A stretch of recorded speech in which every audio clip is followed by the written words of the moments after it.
प्रवेश कर चुके हैं हिंदी नॉवेल मास्टर की उस गुप्त दुनिया में, जहां कहानियां सिर्फ लिखी नहीं जाती, जाग उठती है।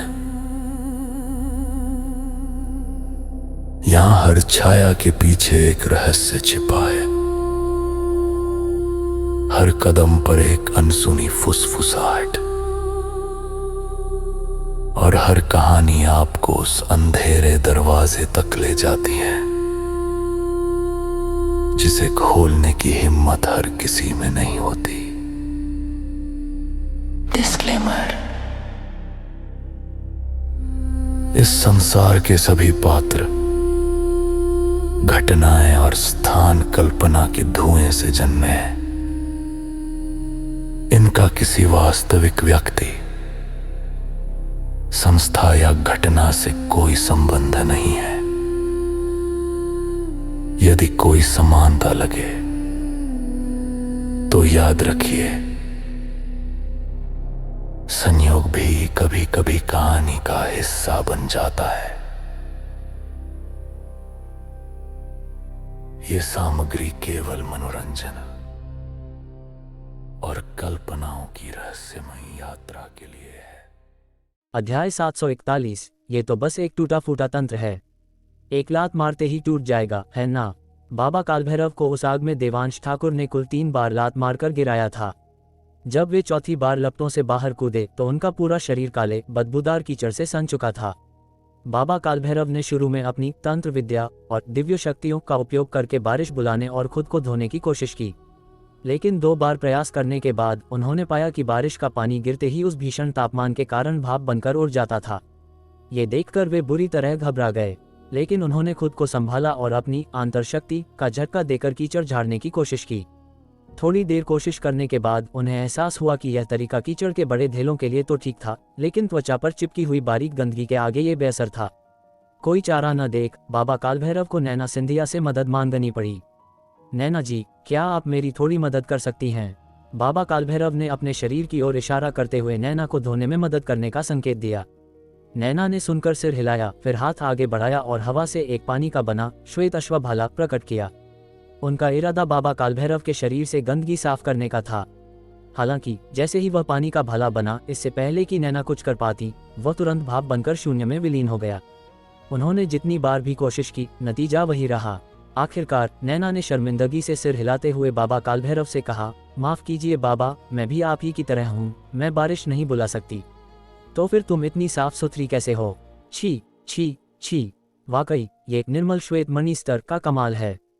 मुझे इतनी ईर्ष्या, जलन और नफरत हो रही है। बाबा कालभैरव बोलते बोलते अचानक भावनाओं में बह गए।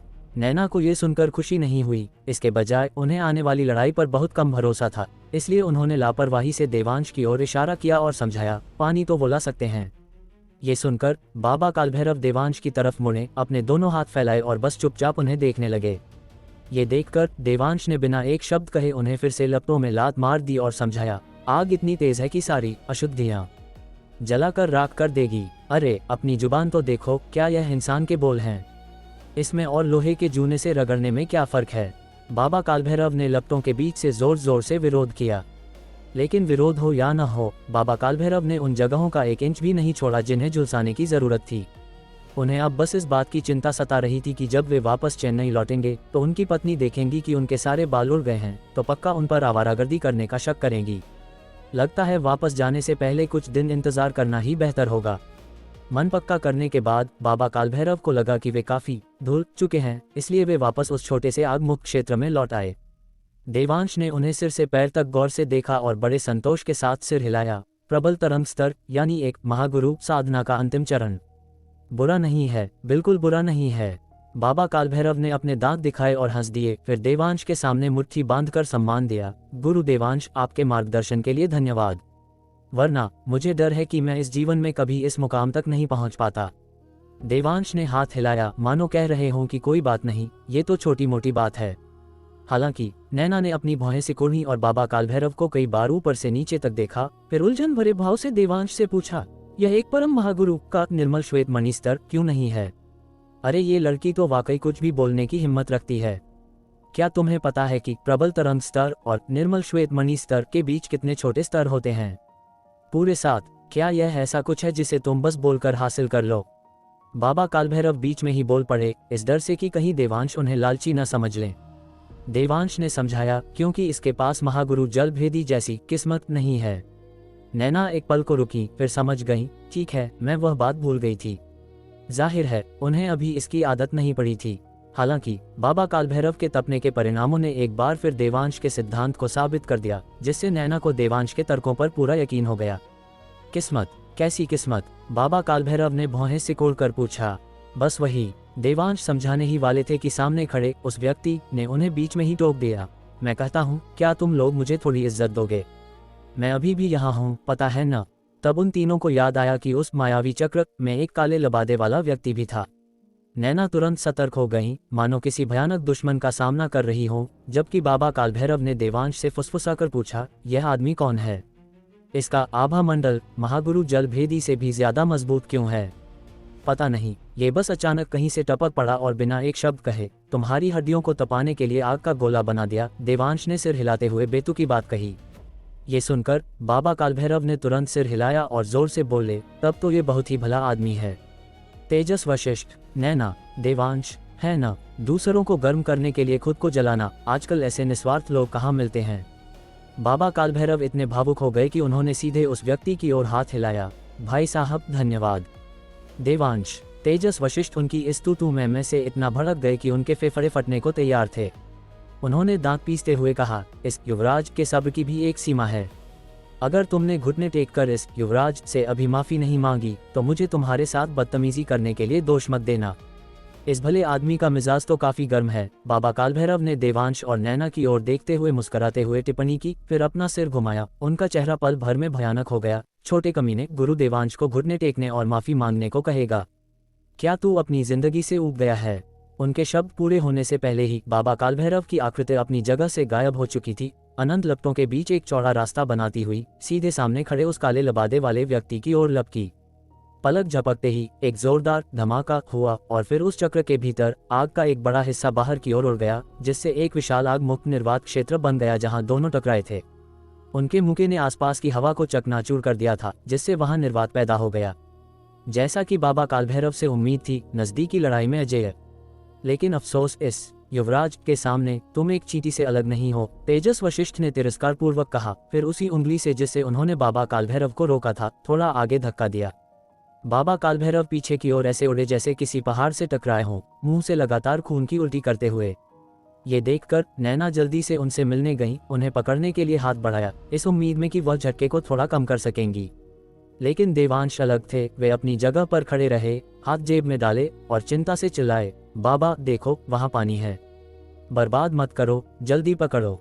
थोड़ा सा है, लेकिन कम से कम पानी तो है ना? उद्धरण चिन्ह .. विस्मयादिबोधक चिन्ह, विस्मयादिबोधक चिन्ह, उद्धरण चिन्ह। बाबा कालभैरव, साले, मैं वाकई तेरा एहसान मानता हूँ। मैं पिटकर खून थूक रहा हूँ और तुझे अभी भी ताने मारने की पड़ी है। और तो और, क्या वह खून जल्दी ही जल नहीं गया? तू वहां खड़ा होकर कुछ नहीं कर रहा? क्या तुझे थोड़ा इकट्ठा करने में मदद करना नहीं आता? नैना द्वारा बाबा कालभैरव को नीचे उतरने में मदद करने के बाद वे दोनों 10 कदम से ज्यादा पीछे हट गए। तब जाकर वे तेजस वशिष्ठ की एक उंगली के वार की ताकत को झेल पाए। अगर हम तीनों एक साथ जाएं तो शायद हमारे पास लड़ने का मौका हो, नैना ने सबसे पहले अपना सुझाव दिया। बाबा कालभैरव ने तुरंत सहमति में सिर हिलाया। सही बात है, वह आदमी सत्य ईश्वर स्तर का होना चाहिए। हमें एक साथ मिलकर लड़ना होगा। तुम दोनों मेरे पीछे आओ, मेरे हाथों के संकेतों को देखो, मैं टीम फाइट शुरू करूंगा। क्या शुरू करोगे तुम? एक ऐसा आदमी जो अभी तक सही श्रेणी में भी नहीं आया, टीम फाइट की बात करने की हिम्मत रखता है? देवांश हंसे बिना न रह सके। तो हम क्या करें? इस मायावी चक्र ने हमें फंसा रखा है, हम बिल्कुल बाहर नहीं निकल सकते, नैना ने चिंता से कहा। ये तो बस एक टूटा फूटा चक्र है, बस एक बार जोर से पैर पटको और यह टूट जाएगा, है ना? अध्याय 742, आलू के बदले आलू बुखारा। जैसे ही देवांश बोले, उन्होंने वाकई अपना पैर उठाया और लापरवाही से जमीन पर दे मारा, और फिर उसके बाद कोई और फिर नहीं हुआ। सामने खड़े तेजस वशिष्ठ शुरू में बहुत सतर्क थे, ये सोचकर कि देवांश वाकई एक लात में उनके मायावी चक्र को तोड़ देंगे, जैसा कि उन्होंने दावा किया था।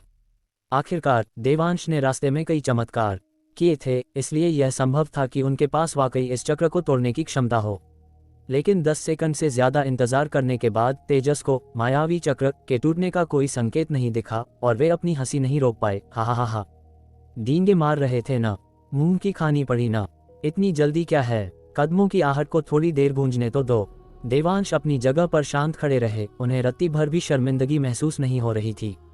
हालांकि इस समय नैना और बाबा कालभैरव के चेहरे निराशा से भरे हुए थे। नैना ने तो सिर हिलाया, देवांश को पूरी तरह से नजरअंदाज करने का फैसला किया और इसके बजाय बाबा कालभैरव से कहा, बाबा चलिए। बाबा कालभैरव ने सिर हिलाया, कूदकर लड़ाई शुरू करने की तैयारी कर रहे थे। तभी एक हल्की सी चटकने की आवाज उनके कानों में साफ सुनाई दी, तो उन्होंने अपनी छलांग जल्दी से रोक दी और इसके बजाय नैना को घूरा, केवल ये देखने के लिए कि वह भी फटी आंखों से उन्हें वापस घूर रही थी। जाहिर है जो उन्होंने सुना वह कोई भ्रम नहीं था, नैना ने भी उसे सुना था। ये कैसे संभव है? तेजस वशिष्ठ ने भी जाहिर तौर पर इसे सुना था। उस विशाल चक्र के स्वामी के रूप में उन्होंने इसे न केवल सुना बल्कि साफ देखा भी।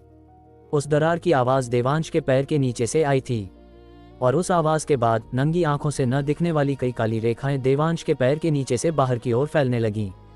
भले ही तेजस मायावी चक्र की स्थिरता बनाए रखना चाहते थे, लेकिन दरारों की गति बहुत तेज थी। बस 1-2 सांसों में वे पूरे मायावी चक्र की सभी बाधाओं में फैल गईं, जिससे वे स्थिति को पलटने में असमर्थ हो गए। इस पल देवांश ने मानो जले पर नमक छिड़कते हुए बाईं ओर की बाधा की तरफ एक फूंक मारी और मायावी चक्र की दीवार, जो पहले से ही दरारों से भरी थी, तुरंत चकनाचूर हो गई, फिर पूरी तरह से बिखर गई, उसका नामो निशान मिट गया। इस दृश्य को देखते हुए नैना और बाबा कालभैरव दोनों सन्न रह गए। आखिरकार उन्होंने व्यक्तिगत रूप से इस मायावी चक्र की शक्ति का अनुभव किया था, फिर भी जब देवांश की बात आई तो उन्होंने वास्तव में केवल पैर पटककर इस चक्र को तोड़ दिया। अगर उन्होंने अपनी आंखों से नहीं देखा होता तो वे कभी विश्वास नहीं करते। ये मायावी चक्र मेरे पूर्वज द्वारा बनाया गया था, यह आसानी से 1 लाख सैनिकों को फंसा सकता है। तुमने इसे केवल पैर पटककर कैसे तोड़ दिया? तेजस वशिष्ठ ने आश्चर्यचकित भाव से पूछा। तुम अंदाजा लगाओ। देवांश को लगा कि उन्हें समझाने की कोई जरूरत नहीं है, इसलिए उन्होंने फिर से वही 2 शब्द कहे जिनका मुख्य उद्देश्य तेजस को भड़काना था। तेजस वाकई गुस्से से पागल हो गए, लेकिन वे लाचार थे, इसलिए वे केवल लपटों को उस आग मुक्त क्षेत्र की ओर बढ़ने का आदेश दे सके। अगर तुमने चक्र तोड़ भी दिया तो क्या हुआ? तुम अभी भी इस युवराज की आकाश भेदी अग्नि से नहीं बच सकते। तेजस ने उपहास किया, अगर तुम जिंदा नहीं जलना चाहते तो अभी घुटने टेको और रहम की भीख मांगो, शायद अभी भी उम्मीद की एक किरण बाकी हो। विशाल चक्र तो गया, तुम्हें लगता है कि यह टूटी फूटी आग हमें फंसा सकती है?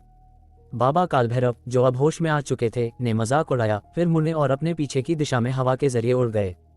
प्रबल तरंग स्तर के योद्धा होने के नाते उनके शरीर में आंतर शक्ति एक उफनती नदी की तरह थी, निरंतर और अटूट, जिसने उन्हें लंबे समय तक अत्यधिक गति बनाए रखने की अनुमति दी।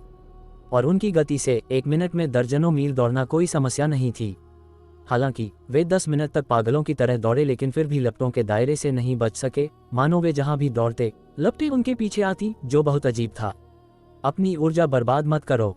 एक बार आकाश भेदी अग्नि में फंसने के बाद बाहर निकलने का केवल एक ही रास्ता है, या तो मैं इसे सक्रिय रूप से वापस ले लूं या तुम जिंदा जल जाओगे, तेजस ने अत्यधिक अहंकार के साथ कहा। और 10 मिनट बीत गए और बाबा कालभैरव दूर से वापस दौड़ते हुए आए, फिर बड़ी निराशा के साथ उन दोनों की ओर सिर हिलाया, ये संकेत देते हुए कि वे वास्तव में नहीं बच सकते। तेजस ने ये सब देखा और तुरंत लोहे पर चोट की, 20 मिनट पहले ही बीत चुके हैं। तुम्हारे पास केवल 10 मिनट बचे हैं। तब तक तुम्हें सांस लेनी होगी और अपनी शरीर रक्षा शक्ति को फिर से सक्रिय करना होगा। लेकिन सांस लेने के उस छोटे से पल के लिए तुम इस युवराज की आकाश भेदी अग्नि का विरोध करने के लिए क्या इस्तेमाल करने की योजना बना रहे हो? उद्धरण चिन्ह ... उद्धरण चिन्ह। नैना और बाबा कालभैरव दोनों अवाक थे। एक दूसरे को देखने के बाद उन्होंने अपना ध्यान देवांश पर केंद्रित किया। उफ! देवांश ने आह भरी, फिर सिर हिलाया, उनका चेहरा निराशा से भरा था। ये देखकर तेजस की आंखें तुरंत चमक उठीं और उन्होंने उत्सुकता से पूछा, क्या तुम्हें पता चल गया है कि तुम इस युवराज का मुकाबला नहीं कर सकते, और क्या तुम अपनी किस्मत स्वीकार करने लगे हो, घुटने टेकने और इस युवराज से माफी मांगने की तैयारी कर रहे हो? आकाश भेदी अग्नि का तुम्हारे हाथों में पड़ना वास्तव में स्वर्गीय संसाधनों की बर्बादी है, देवांश ने बड़ी निराशा के साथ कहा। उद्धरण चिन्ह ... उद्धरण चिन्ह। तेजस को उम्मीद नहीं थी कि देवांश अचानक ऐसा कुछ कहेंगे। क्या मतलब? यह आकाश भेदी अग्नि सबसे उपयुक्त है। देवांश यहाँ रुके, फिर तिरस्कार के साथ तेजस की ओर देखा, सिर हिलाया और मुस्कुराए। छोड़ो, अगर मैंने तुम्हें बता भी दिया तो शायद तुम नहीं समझोगे। हम रहस्यमयी बनने का नाटक। जब तुम सब राख में बदल जाओगे तब हम देखेंगे कि वास्तव में आकाश भेदी अग्नि को कौन नहीं समझता। तेजस को लगा कि देवांश समय बर्बाद करने की कोशिश कर रहे हैं, इसलिए वे बिल्कुल भी झांसे में नहीं आए। तुम्हें लगता है कि तुम मुझे इस चीज से जलाकर मार सकते हो? तुम बहुत ही सुंदर सपना देख रहे हो, देवांश ने तिरस्कारपूर्वक सिर हिलाते हुए कहा। साथ ही तुमने कहा था कि तुम जो जानते हो वह मेरी कल्पना से कहीं परे है। अब लगता है कि वह ज्यादातर सिर्फ डींगे थीं। बकवास बंद करो, तुम्हारे पास 2 मिनट से भी कम समय बचा है। अगर कोई आखिरी शब्द है तो जल्दी बोलो, तेजस ने ताना मारा। बकवास, देवांश हंसे और सिर हिलाया। तो मैं तुम्हें दिखाता हूं कि मैं बकवास कर रहा हूं या नहीं। इतना कहने के बाद देवांश ने आखिरकार अपनी जेब से हाथ निकाला और फिर नैना और बाबा कालभैरव की हैरान नजरों के सामने लापरवाही से एक गोला बनाया। और जैसे ही यह गोला बना, यह एक ब्लैक होल की तरह था जो एक अजेय शक्ति के साथ आसपास की सभी लपटों को सोख रहा था। लपटें कितनी भी तेजी से क्यों न पैदा होती, वे अंततः अंदर खींचे जाने से नहीं बच सकती थीं। ये देखकर तेजस का चेहरा नाटकीय रूप से बदल गया। वे देवांश के सामने तैरते हुए गोले को तोड़ने के लिए आगे लपके, लेकिन जैसे ही उन्होंने करीब जाने की कोशिश की, उन्हें बाबा कालभैरव और नैना ने मिलकर रोक दिया। हालांकि वे दोनों कटी पतंग की तरह पीछे की ओर उड़े, लेकिन उस थोड़े से पल में जब उन्होंने उसे रोका, छत पर फैली आग पूरी तरह से उस गोले द्वारा चूस ली गई। इस पल तेजस देवांश के सामने आ पहुंचे, गुस्से से कांपते हुए। वे जानते थे कि देवांश हमेशा चमत्कार करने में सक्षम थे, लेकिन उन्हें कभी उम्मीद नहीं थी कि वे उनकी आकाश भेदी अग्नि को इतनी आसानी से तोड़ देंगे।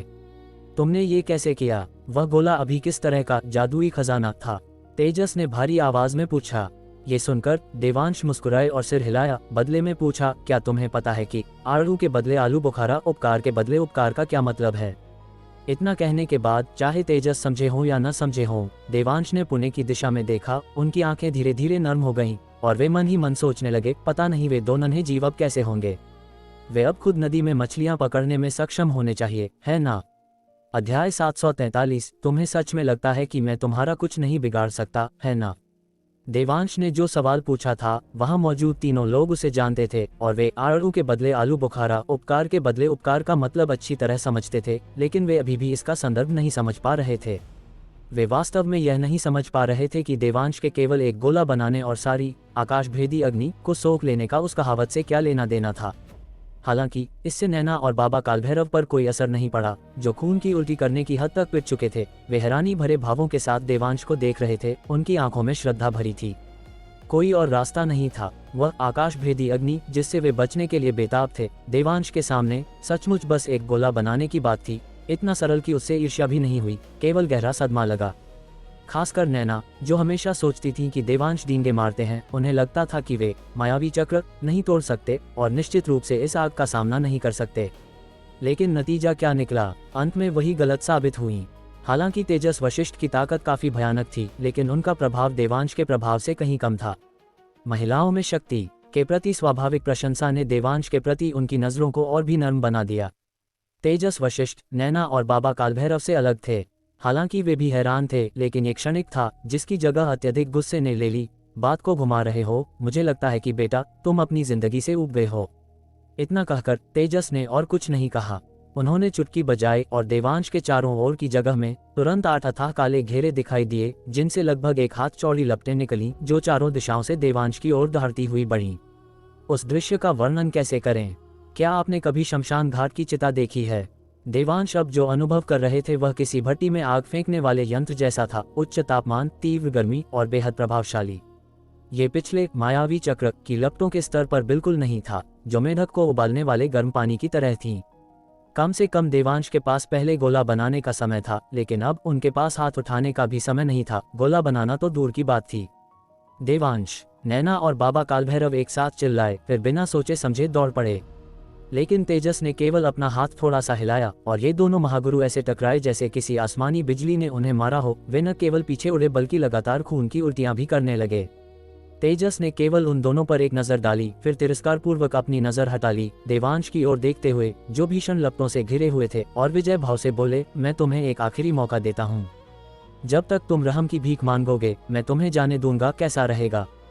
देवांश को मनवाने के लिए तेजस ने इस बार घुटने टेकने का जिक्र भी नहीं किया। स्पष्ट रूप से चिंतित थे कि देवांश जिद्दी होकर मना कर देंगे। लेकिन भले ही तेजस को लगा कि उन्होंने बहुत रियायत दी है, फिर भी देवांश ने उदासीन भाव से जवाब दिया, कैसा रहेगा अगर तुम पहले ये देखो कि क्या तुम्हारी ये लपटें मुझे चोट भी पहुंचा सकती हैं। जैसे ही ये शब्द बोले गए, तीनों ने एक साथ गौर से देखा और फिर देखा कि चारों दिशाओं से फूटने वाली भीषण लपटें देवांश को छूने के बाद सचमुच उन्हें नहीं जला रही थीं। इसके बजाय वे उनसे प्यार से रगड़ खा रही थीं, ठीक वैसे ही जैसे एक पालतू बिल्ली अपने मालिक के साथ खेलती है। ये दृश्य देखकर तीनों पूरी तरह सन्न रह गए।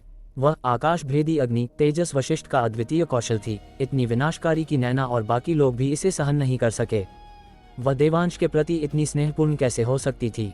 ये कैसे संभव है? तुमने वास्तव में क्या किया? तेजस की आंखें गुस्से से फटी जा रही थीं। वे स्पष्ट रूप से ऐसे तथ्य को स्वीकार नहीं कर सकते थे। मैंने पहले ही कहा था, आलू के बदले आलू बुखारा, बस तुम ही नहीं समझे। देवांश ने हंसते हुए कहा, यहाँ तक कि उकसाने के लिए तेजी से निकल रही लपटों को छूने के लिए हाथ भी बढ़ाया। ये गर्म पानी को छूने जैसा था। न केवल ये गर्म नहीं था, बल्कि नए साल के इन शुरुआती दिनों में यह असाधारण रूप से आरामदायक था। तुम्हें लगता है कि कोई तुम्हारी बकवास पर विश्वास करेगा? तेजस ने ठंडी सांस ली, फिर जारी रखा, ओ देवांश कहलाने वाले, ये आकाश भेदी अग्नि मेरे कुल द्वारा प्राप्त की गई थी, गहरे पहाड़ों और घने जंगलों से एक दुर्लभ जानवर को पकड़ने के लिए भारी प्रयास करके। ये दुनिया की हर चीज को जलाकर राख कर सकती है, तो ये तुम्हें नुकसान क्यों नहीं पहुंचा सकती?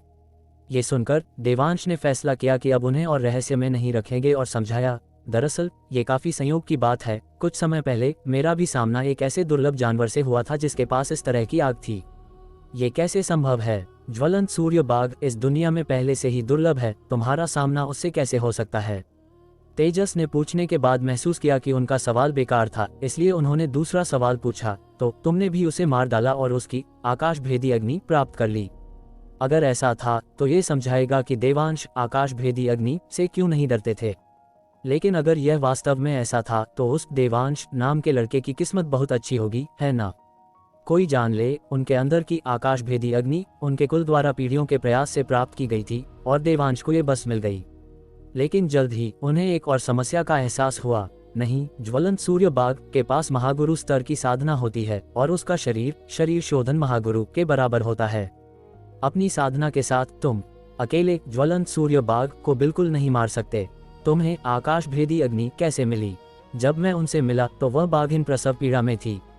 देवांश ने अपनी बात पूरी भी नहीं की थी कि तेजस ने उन्हें बीच में ही रोक दिया। तो ये बात है, तुम्हारी किस्मत सचमुच बहुत अच्छी है लड़के। तेजस ने सिर हिलाया, फिर अचानक ऊपर देखा। उनकी आंखें जल रही थीं क्योंकि वे देवांश को घूर रहे थे। और ज्वलंत सूर्य बाघ के शावकों का क्या जब उन्होंने अपनी आंखें खोली तो सबसे पहले तुम्हें देखा? तेजस बोलते समय थोड़ा ईर्ष्यालु भी लग रहे थे और इससे पहले कि देवांश जवाब दे पाते, उन्होंने उत्साह से अपनी बात जारी रखी, ज्वलंत सूर्य बाघ स्वभाव से वश में करना मुश्किल होते हैं। जब तक कि वे शावक होने पर किसी को मालिक के रूप में न पहचाने, उन्हें बिल्कुल भी पालतू नहीं बनाया जा सकता। तुम लड़के वास्तव में ऐसे महान अवसर पर ठोकर खा बैठे। कोई आश्चर्य नहीं कि तुम्हारी साधना छलांग लगाकर आगे बढ़ सकती है। अपनी साधना की रक्षा के लिए इस ज्वलंत सूर्य बाघ का होना ये सब समझाता है। लेकिन देवांश ने सिर हिलाया, मैंने उस बाघिन को नहीं मारा, मैंने उसे दूसरों से बचाया भी, और इससे पहले कि उन दो शावकों ने अपनी आंखें खोली, मैंने उन्हें उनकी मां के पास वापस धकेल दिया। तुम? ये सुनकर तेजस सन्न रह गए। देवांश को घूरते रहे, काफी देर तक उबर नहीं पाए। ओ देवांश, क्या तुम्हें पता है कि तुमने क्या खो दिया? तेजस लगभग पागल हो रहे थे, मानो वह वही थे जिसने वह महान अवसर खो दिया हो। वह एक ज्वलंत सूर्य बाघ है, बस एक शावक पूर्ण आंतर शक्ति वाले योद्धा के बराबर है। अगर वह वयस्क हो जाता है तो वह तुरंत एक महागुरु को मार सकता है। तुमने वास्तव में उसे वापस धकेल दिया, और वे दो थे। देवांश, क्या तुम्हारे दिमाग में कोई खराबी है? तेजस पूरी तरह से अवाक थे। उनके चेहरे पर दुख और पछतावा ऐसा था मानो देवांश नहीं बल्कि उन्होंने भारी नुकसान उठाया हो। लेकिन दुख और पछतावे के बाद उन्होंने बहुत अपमानित महसूस किया। उनके कुल ने आकाश भेदी अग्नि प्राप्त करने के लिए अपने पूरे परिवार की ताकत लगा दी थी, फिर भी इस व्यक्ति को इसकी कोई परवाह नहीं थी और बस शावकों को छोड़ दिया। इस तुलना के साथ तेजस को लगा कि वे तुरंत देवांश द्वारा फीके पड़ गए हैं। समस्या है या नहीं? क्या ये लपटें अब तुम्हें नहीं बता रही? देवांश ने मुस्कुराते हुए कहा। तेजस एक पल के लिए सन्न रह गए, फिर पूछा, वे तुम्हें जलाने से इनकार कर रही हैं क्योंकि तुमने उस समय उनकी प्रजाति को बचाया था? देवांश ने सिर हिलाया, मुझे लगता है कि यही उपकार के बदले उपकार होना चाहिए। अगर तुमने मुझे जलाने के लिए इस तरह की आग का इस्तेमाल नहीं किया होता तो मुझे अभी भी पता नहीं चलता कि मेरे पास ये क्षमता है। उद्धरण चिन्ह .. उद्धरण चिन्ह। तेजस चुप हो गए। काफी देर बाद वे अपने आप से बड़बड़ाए तो न मारने से भी आकाश भेदी अग्नि की क्षमता मिल सकती है। देवांश का वृतांत सुनने के बाद नैना और बाबा कालभैरव को भी इस जटिल अतीत के बारे में पता चला। हालांकि देवांश और उस काले लबादे वाले व्यक्ति ने ज्वलंत सूर्य बाघ से निपटने के लिए जो तरीके अपनाए, उसे देखते हुए उन दोनों को लगा कि देवांश का दृष्टिकोण विधिसम्मत था। इस प्रकार देवांश के प्रति उनका मूल्यांकन अनजाने में ही कई गुना बढ़ गया। तेजस के चेहरे के भाव देखकर देवांश हंसते हुए पूछे बिना न रह सके, क्या तुम खुद पर सब कुछ जानने का गर्व नहीं करते? क्या तुम्हें मेरे ज्वलंत सूर्य बाघ को बचाने के बारे में नहीं पता? ये शब्द सुनकर, जो कि चेहरे पर एक खुला तमाचा थे, तेजस तुरंत क्रोधित हो गए। ओ देवांश, क्या तुम्हें लगता है कि तुम अपनी क्षमता की वजह से अभी भी जिंदा हो? मैं तुम्हें सच बताता हूँ, तुम अभी भी जिंदा हो इसका एकमात्र कारण यह है कि मैं अभी गंभीर नहीं हुआ हूँ। तुम्हें सच में नहीं लगता कि मेरे पास तुमसे निपटने का कोई तरीका नहीं है ना? चूंकि तुम्हारे पास क्षमता है तो जल्दी करो और गंभीर हो जाओ, क्या बकवास कर रहे हो? देवांश ने अधीरता से कहा, तेजस की साधना और धमकियों से पूरी तरह बेखौफ। लेकिन ये शब्द नैना और दूसरे व्यक्ति के कानों में पड़ते ही उनके चेहरे पीले पड़ गए। कोई उन्हें जरूरत से ज्यादा घबराने के लिए दोषी नहीं ठहरा सकता था। सच तो ये था, वे अभी तेजस से मिले थे और उन्होंने वास्तव में केवल एक उंगली का उपयोग करके उनकी शरीर रक्षा शक्ति को सीधे चकनाचूर कर दिया था, जिससे उन्हें खून की उल्टियां हुई। उन्होंने ये भी माना कि देवांश के तरीके अनंत थे और हर बार वे एक आश्चर्यजनक जीत हासिल कर सकते थे, लेकिन पूर्ण शक्ति के सामने ये अनंत तरीके केवल दिखावा बनकर रह जाएंगे। अच्छा, बहुत अच्छा, चूंकि तुम मरने के लिए इतने दृढ़ हो तो मुझे परवाह करने की जरूरत नहीं है कि वह गुस्सा होगी। तेजस ने खुद से सिर हिलाया, फिर गहरी नजरों से देवांश को देखा और धीरे से चिल्लाए, देवांश, अपनी जान मुझे दे दे। अध्याय 744। बाबा, मुझे लगता है मैं जानता हूँ यह आदमी कौन है। जैसे ही उसकी आवाज गूंजी, तेजस वशिष्ठ ने अचानक देवांश पर मुक्का मारा। देवांश ने इसे रोकने के लिए हाथ उठाया, लेकिन वे सीधे पीछे उड़ते चले गए और पल भर में मुंबई शहर के बाहर एक विशाल पहाड़ से जा टकराए। उनका शरीर पहाड़ के अंदर दर्जनों मीटर धंस गया, जिससे धूल के अनगिनत बादल उठ खड़े हुए। तेजस ने उपहास करते हुए तिरस्कारपूर्वक कहा, इससे ज्यादा कुछ नहीं, फिर पीछा करते हुए छलांग लगा दी। उनकी आकृति एक पल में उस जगह से गायब हो गई। ये देखकर नैना और बाबा कालभैरव ने एक दूसरे को देखा, फिर बिना किसी हिचकिचाहट के अपने शरीर में हो रहे तेज दर्द को सहते हुए उनके पीछे उड़ चले। जैसे ही वे घटनास्थल पर पहुंचे, उन्होंने देखा कि तेजस चांदनी रात में पहाड़ की ओर तिरछे हाथ हिला रहे थे। उस विशाल पहाड़ की चोटी मानो अपना सहारा खो चुकी हो, सीधे एक तरफ सरक गई। वह एक विशाल पहाड़ था। तेजस के सामने यह एक मूली की तरह था। उन्हें उसका एक तिहाई हिस्सा सीधे काटने के लिए चाकू की भी जरूरत नहीं पड़ी। सरकते हुए पहाड़ की गड़गड़ाहट के बीच धूल से एक आकृति बाहर निकली, हवा में मंडराती हुई, चांदनी के नीचे स्पष्ट रूप से दिखाई दे रही थी और बेदाग थी, एक शांत और आत्मविश्वासी अंदाज के साथ। जाहिर है, तेजस के मुके ने अभी उन्हें घायल नहीं किया था। वे इतनी दूर पीछे इसलिए हटे थे ताकि युद्ध का मैदान शहर से हटाकर यहाँ लाया जा सके। उनके स्तर के लोगों की तो बात ही छोड़िए, अगर पूर्ण अंतर शक्ति वाला कोई योद्धा भी पूरी ताकत से लड़ता तो उनकी विनाशकारी शक्ति को भयानक कहा जा सकता था।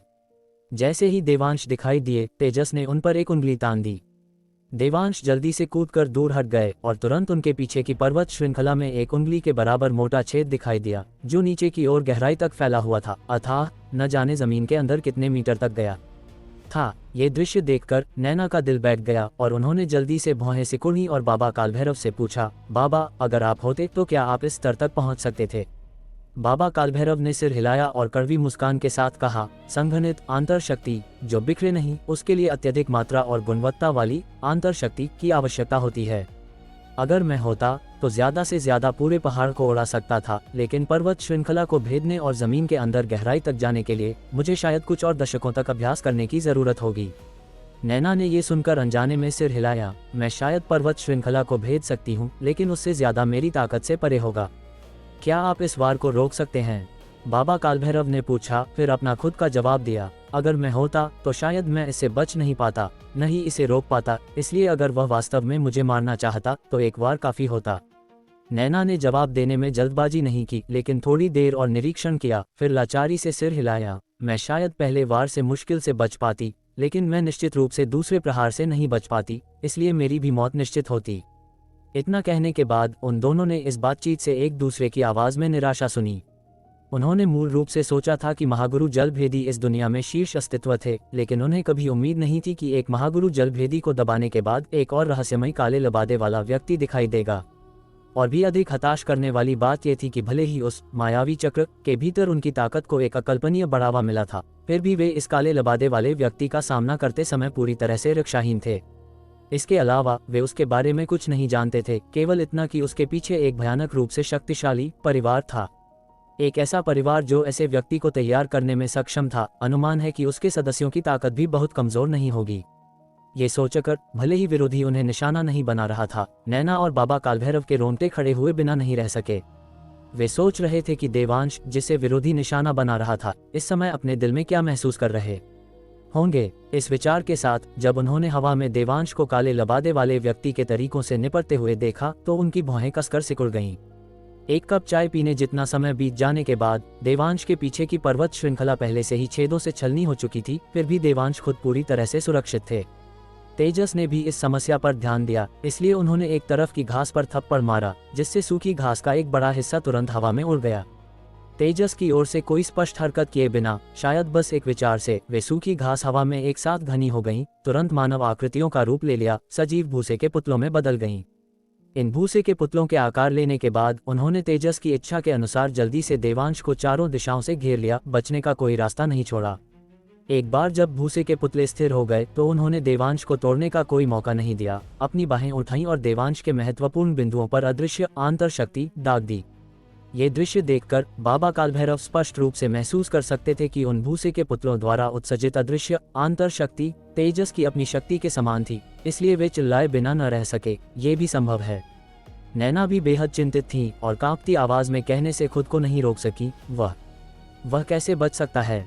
जैसे ही उनकी आवाज गूंजी, उन दोनों ने देखा कि आंतर शक्ति के केंद्र में पतली हवा से एक राजसी सुनहरा पहाड़ दिखाई दिया, जिसने देवांश को ढक लिया और उस आंतर शक्ति को रोक दिया जो एक महागुरु को मारने के लिए काफी थी। चाहे भूसे के पुतले अपनी आंतर शक्ति कैसे भी छोड़ते, वे इस ऊंचे पहाड़ को भेद नहीं सकते थे, केवल उसकी बाहरी सतह से टकरा कर रह जाते थे। ये किस तरह की तकनीक है? कई प्रयासों के बाद तेजस ने पुष्टि की कि अपनी वर्तमान साधना के साथ वे वास्तव में देवांश के सुनहरे पहाड़ को नहीं तोड़ सकते, इसलिए वे रुक गए और पूछा, अमर मार्शल आर्ट्स, अचल पर्वत मुद्रा। हालांकि देवांश दूसरे पक्ष को नहीं बताते, बल्कि हंसते हुए चिढ़ाते, क्या तुम सर्वज्ञ नहीं हो? क्या तुम्हें अभी भी मुझसे पूछने की जरूरत है? तेजस इतने गुस्से में थे कि अवाक रह गए, फिर भी उन्हें नहीं पता था कि क्या जवाब दे, इसलिए वे केवल चुपचाप उबलते रहे।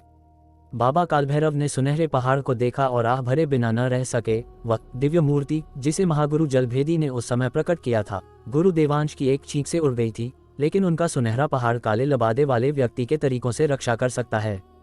सच में लोगों की तुलना लोगों से करना बहुत गुस्सा दिलाने वाला हो सकता है। नैना ने सहमति में सिर हिलाया, फिर खाली नजरों से भूसे के पुतलों को देखा। उन्हें लगा जैसे उन्होंने कुछ पकड़ लिया है, लेकिन इस समय याद नहीं कर पा रही थी। क्या तुम्हारे पास कोई और तरीका है?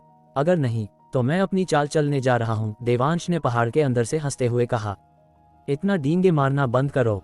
अगर हम यहाँ नहीं होते, जहाँ मैं अपनी पूरी ताकत नहीं लगा सकता, तो तुम्हें बहुत पहले ही यमराज से मिलने भेज दिया गया होता। तेजस ने मुंह बनाया, उनका चेहरा नाराजगी से भरा था, लेकिन बिल्कुल भी उदास नहीं था। ये स्पष्ट था कि उन्होंने जो कहा वह संभवतः सच था, लेकिन वे यहाँ अपनी पूरी ताकत क्यों नहीं लगा सकते थे?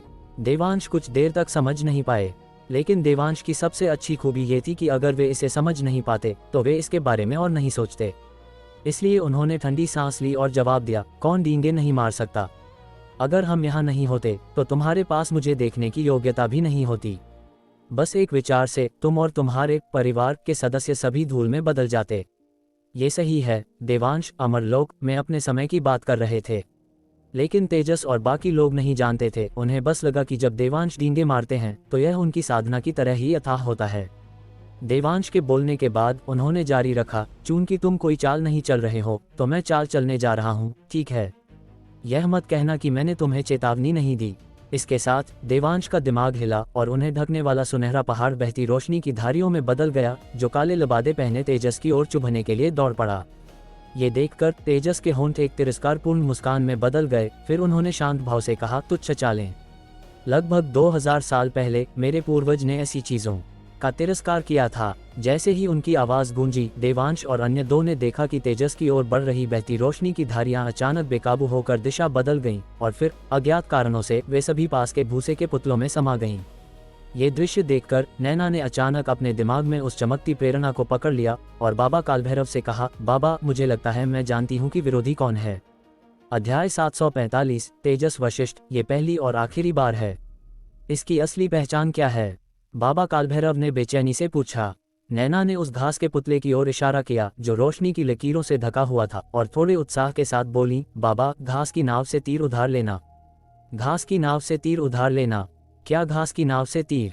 रुको, क्या तुम कह रही हो कि यह? बाबा कालभैरव की आंखें फटी की फटी रह गईं। वे अविश्वास के भाव से नैना को देख रहे थे।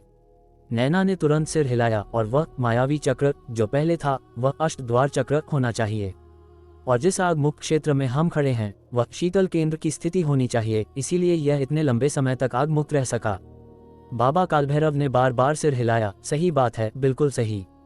मुझे उस समय कुछ गड़बड़ लगा था। अब सोचने पर यह वैसा ही होना चाहिए जैसा तुमने कहा। कोई आश्चर्य नहीं कि इतनी कम उम्र में उसके पास ऐसी साधना है। ये सब कुछ समझाता है, लेकिन अगर ये उस व्यक्ति का उत्तराधिकारी है तो ये देवांश के खिलाफ क्यों है?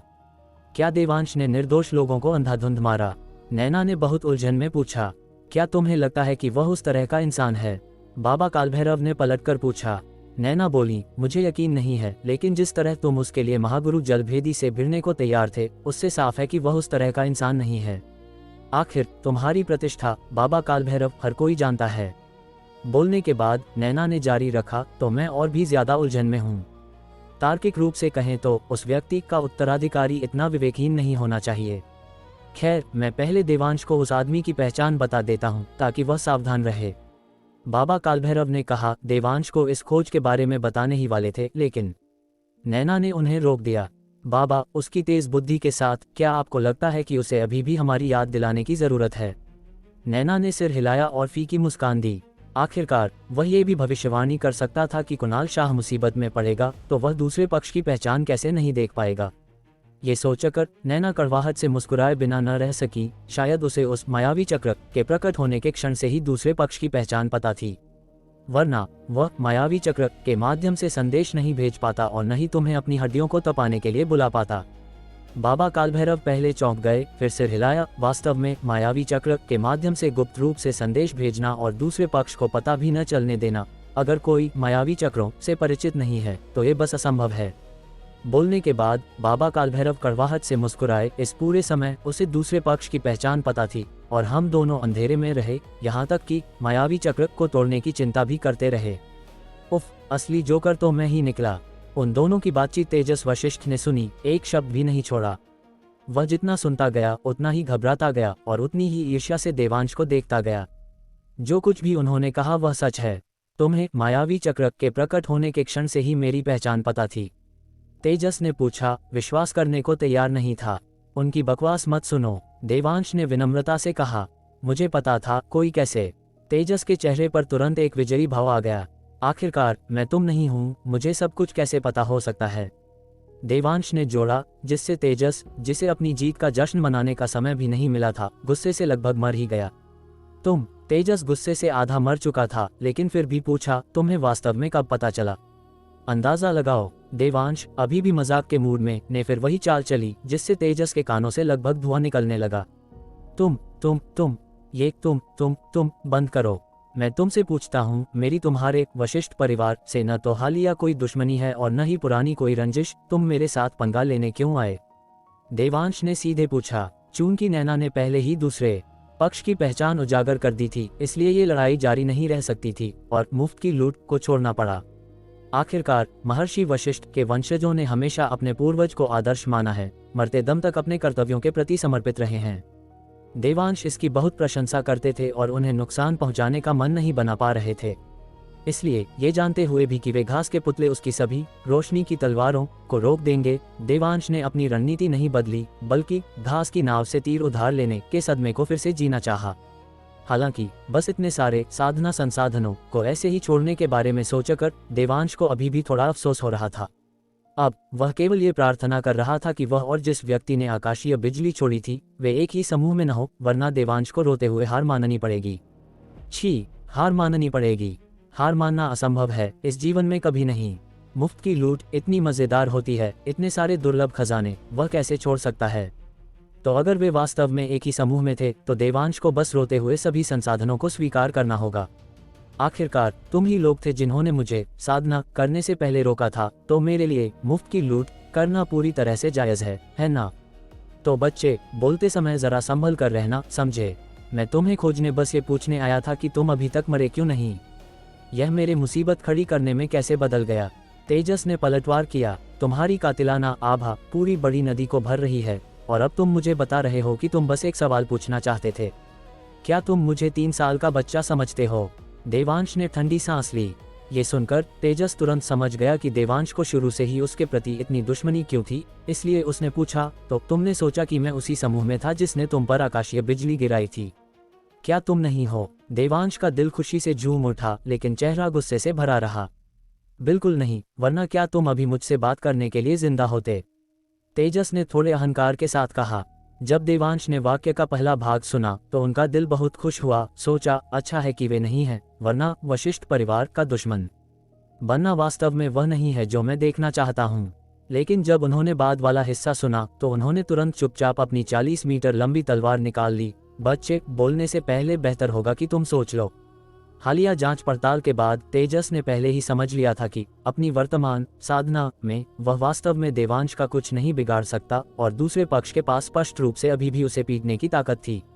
इसलिए इस सिद्धांत का पालन करते हुए कि एक बुद्धिमान व्यक्ति तुरंत नुकसान नहीं उठाता, उसने स्वेच्छा से समझाया, मैं मानता हूँ, मैं वास्तव में तुम्हें मारना चाहता हूँ, लेकिन एक बात तो है, तुम्हारे प्रति मेरे कातिलाना इरादे का आकाशीय बिजली से कोई लेना देना नहीं है। जहां तक बात है कि यह क्या है, तुम्हें जानने की जरूरत नहीं है। बस यह मान लो कि मैं तुमसे जलता हूं। साथ ही अगर मैं उन लोगों के समूह में होता तो तुम्हारी मौजूदा ताकत के साथ तुम मेरी एक उंगली का भी बचाव नहीं कर पाते।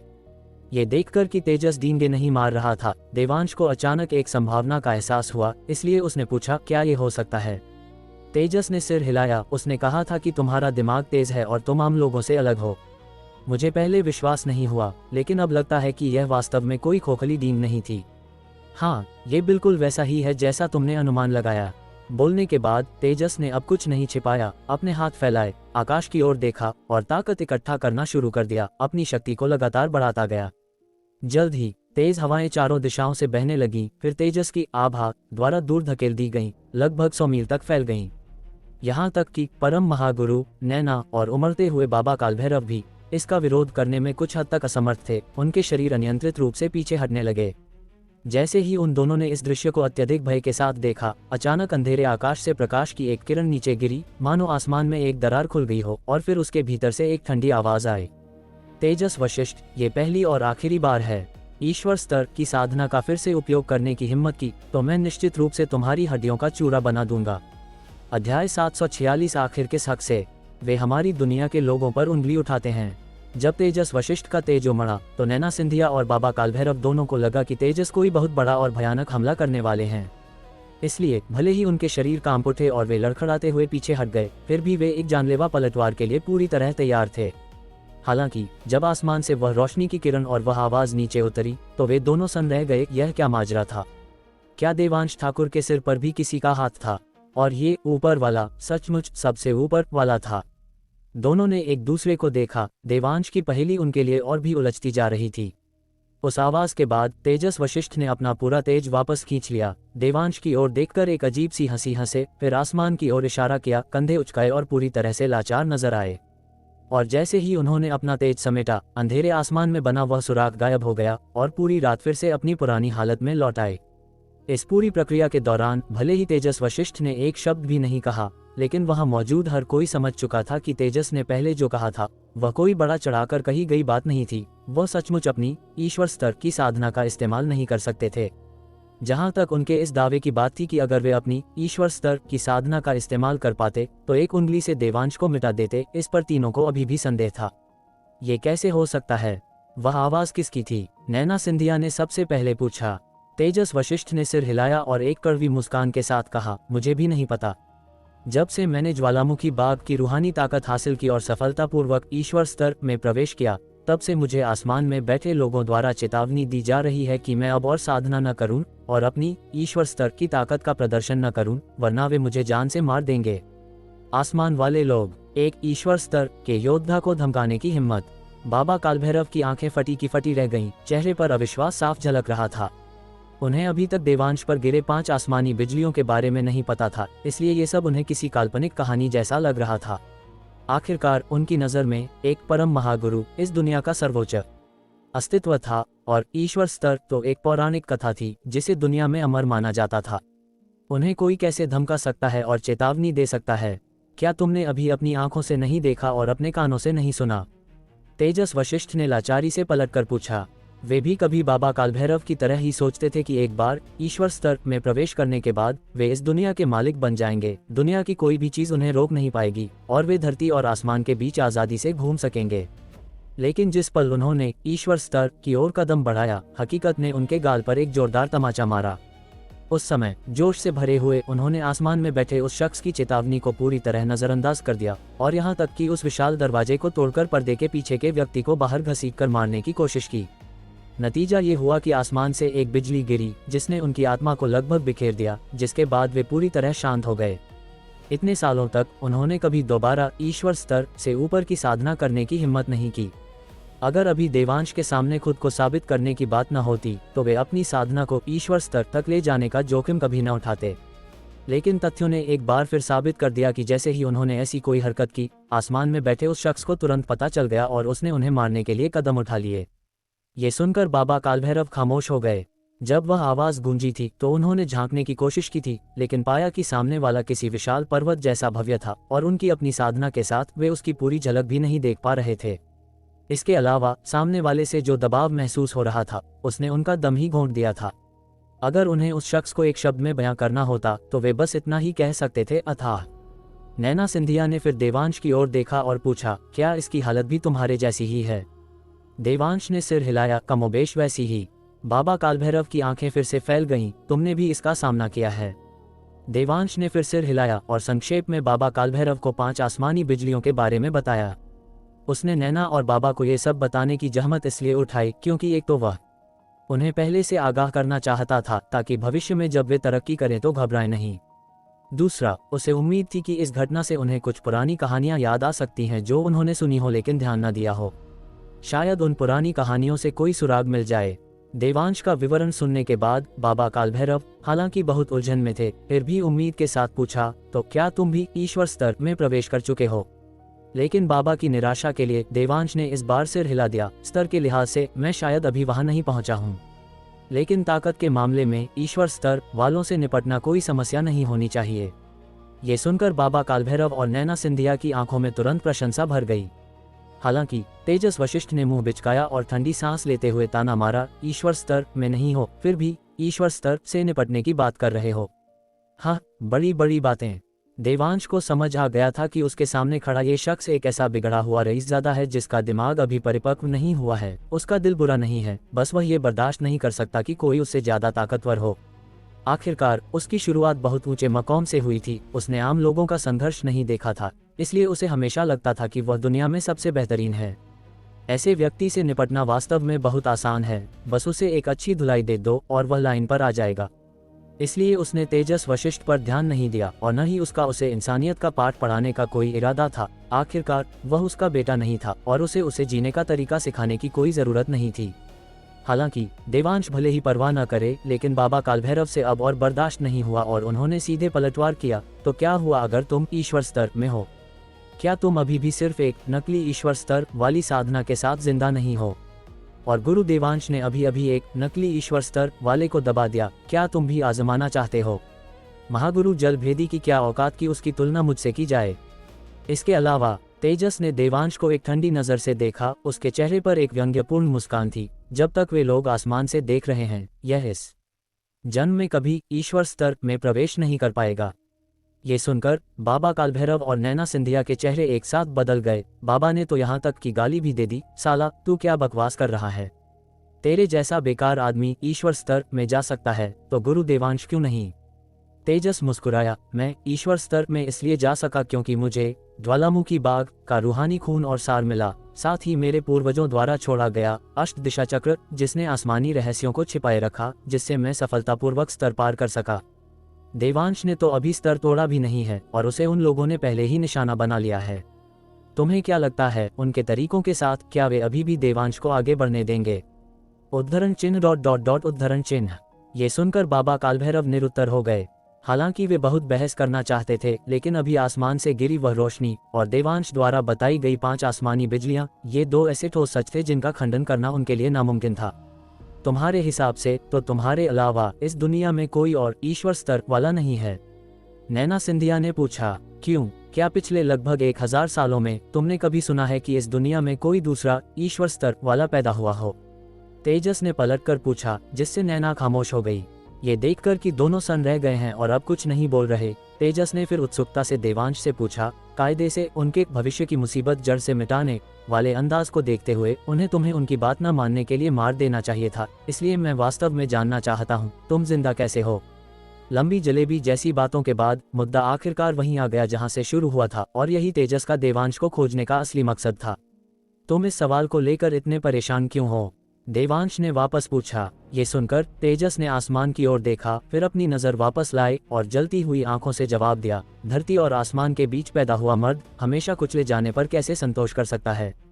इसलिए मैं ऊपर जाकर देखना चाहता हूँ कि उस विशाल दरवाजे के पीछे क्या है। मैं ऊपर जाकर पूछना भी चाहता हूँ कि आखिर किस हक से वे हमारी दुनिया के लोगों पर हुक्म चलाने की जुर्रत करते हैं। तेजस वशिष्ठ के शब्द ऊंचे नहीं थे, लेकिन वे एक विशाल घंटे की तरह गूंज रहे थे, इस चांदनी रात में हौले हौले फैलते हुए। अध्याय 747। तुम उन लोगों के बारे में असल में कितना जानते हो? क्या होगा अगर वह वापस न आए? देवांश ने हल्की मुस्कान के साथ पूछा। तो वह वापस नहीं आएगा। तेजस के चेहरे पर दृढ़ता थी, जैसे उसने मौत को गले लगाने का फैसला कर लिया हो। जैसे ही ये शब्द निकले, नैना सिंधिया और बाबा कालभैरव दोनों तेजस के इस जज्बे से हैरान रह गए। एक प्रतिष्ठित महागुरु अगर चाहता तो इस दुनिया में जो चाहे कर सकता था, लेकिन उसने ऐसा नहीं किया। इसके बजाय वह आसमान में बैठे उन लोगों द्वारा इस दुनिया पर थोपी गई बेड़ियों को तोड़ना चाहता था। इतना बड़ा लक्ष्य, चाहे वह दोस्त हो या दुश्मन, सभी योद्धाओं का सम्मान पाने के लिए काफी था। लेकिन नैना के मन में अभी भी संदेह था, इसलिए उसने फिर पूछा, वह जो तुम्हारे अंदर से अभी कातिलाना इरादा निकल रहा था, जो महागुरु जलभेदी से भी कहीं ज्यादा था, उसका क्या? मुझे नहीं लगता कि वह कोई नाटक था। मैं नाटक क्यों करूंगा? उस लड़के ने जो हरकतें की हैं, उनके कारण मैं सचमुच उसे मारना चाहता हूँ, तेजस ने साफ साफ कहा। ये सुनकर नैना सिंधिया और बाबा कालभैरव ने एक साथ देवांश की ओर सवालिया नजरों से देखा। उनकी आंखें जैसे कह रही थीं, इस लड़के ने आखिर ऐसा कौन सा गुनाह कर दिया कि यह इतना भड़का हुआ है? ये कैसी नजरें हैं? क्या तुम लोग नहीं जानते कि मैं किस तरह का इंसान हूँ? देवांश ने अवाक होकर पूछा। इसके अलावा मैं इस दौरान नए साल के लिए घर पर था। मैंने भला क्या किया होगा? बाबा कालभैरव ने सीधे पूछा। जब तुम घर पर थे तो मैं वहां नहीं था। कौन जाने तुमने क्या गुल खिलाए? हो सकता है तुमने किसी की बीवी चुरा ली हो। ये कहने के बाद बाबा ने तेजस की ओर देखा, यह उम्मीद करते हुए कि वह गुस्सा हो जाएगा। लेकिन उनकी हैरानी का ठिकाना न रहा जब तेजस ने गुस्से की जगह एक ऐसा चेहरा बना लिया जैसे, मेरा दिल दुख रहा है और केवल तुम ही समझते हो, जिसे देखकर बाबा सन रह गए। धत तेरी की, मैंने तो बस ऐसे ही मजाक में कहा था। क्या मेरा तुक्का सच में निशाने पर लग गया? लेकिन जब उन्होंने तेजस को ऊपर की ओर इशारा करते देखा तो वे तुरंत समझ गए। उन्होंने जल्दी से तेजस की ओर उंगली उठाए और देवांश से कहा, देखो देखो देखो इसके रोनी सूरत को। साफ है कि मैंने सही नस पकड़ी है। देवांश और नैना ने एक साथ तेजस की ओर देखा और पाया कि वह सचमुच देवांश को एक दुखी नजरों से देख रहा था, जैसे उसके साथ बहुत बड़ा अन्याय हुआ हो। हालांकि नैना सिंधिया खाने के दौरान देवांश की शरीफ छवि से बहुत प्रभावित थी, लेकिन तेजस के इस रोते हुए चेहरे को देखकर उसे भी देवांश पर शक होने लगा। क्या यह आदमी लोगों के सामने कुछ और पीठ पीछे कुछ और है? यह विचार उसके दिमाग में आया ही था कि उसका चेहरा जम गया और वह तुरंत समझ गई कि क्या चल रहा है। नहीं, ये कैसा चेहरा बना रखा है? आज से पहले हम कभी मिले भी नहीं थे। मेरा तुम्हारी बीवी से क्या लेना देना हो सकता है? देवांश ने भी एक हैरान चेहरा बनाया। वह खुद को इतना पाक साफ रखता था, यहाँ तक कि रिया कपूर, जो उस पर जान छिड़कती थी, उसे भी हाथ नहीं लगाया, और उसके पास तुम्हारी बीवी के साथ चक्कर चलाने का वक्त होगा। तुम्हें क्या लगता है तुम्हारी बीवी कौन है? लेकिन तेजस का वह मजलूम चेहरा बिल्कुल भी बनावटी नहीं लग रहा था। कहीं ऐसा तो नहीं कि जब वह ध्यान नहीं दे रहा था तो उसके शरीर ने बाहर जाकर कोई कांड कर दिया हो? देवांश की बात सुनकर बाबा कालभैरव तुरंत गुस्से में बोले, अभी भी बहस कर रहे हो?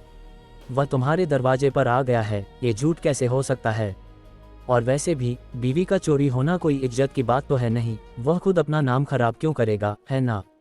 ये बहस कहाँ है? मैं सचमुच उसकी बीवी को नहीं जानता।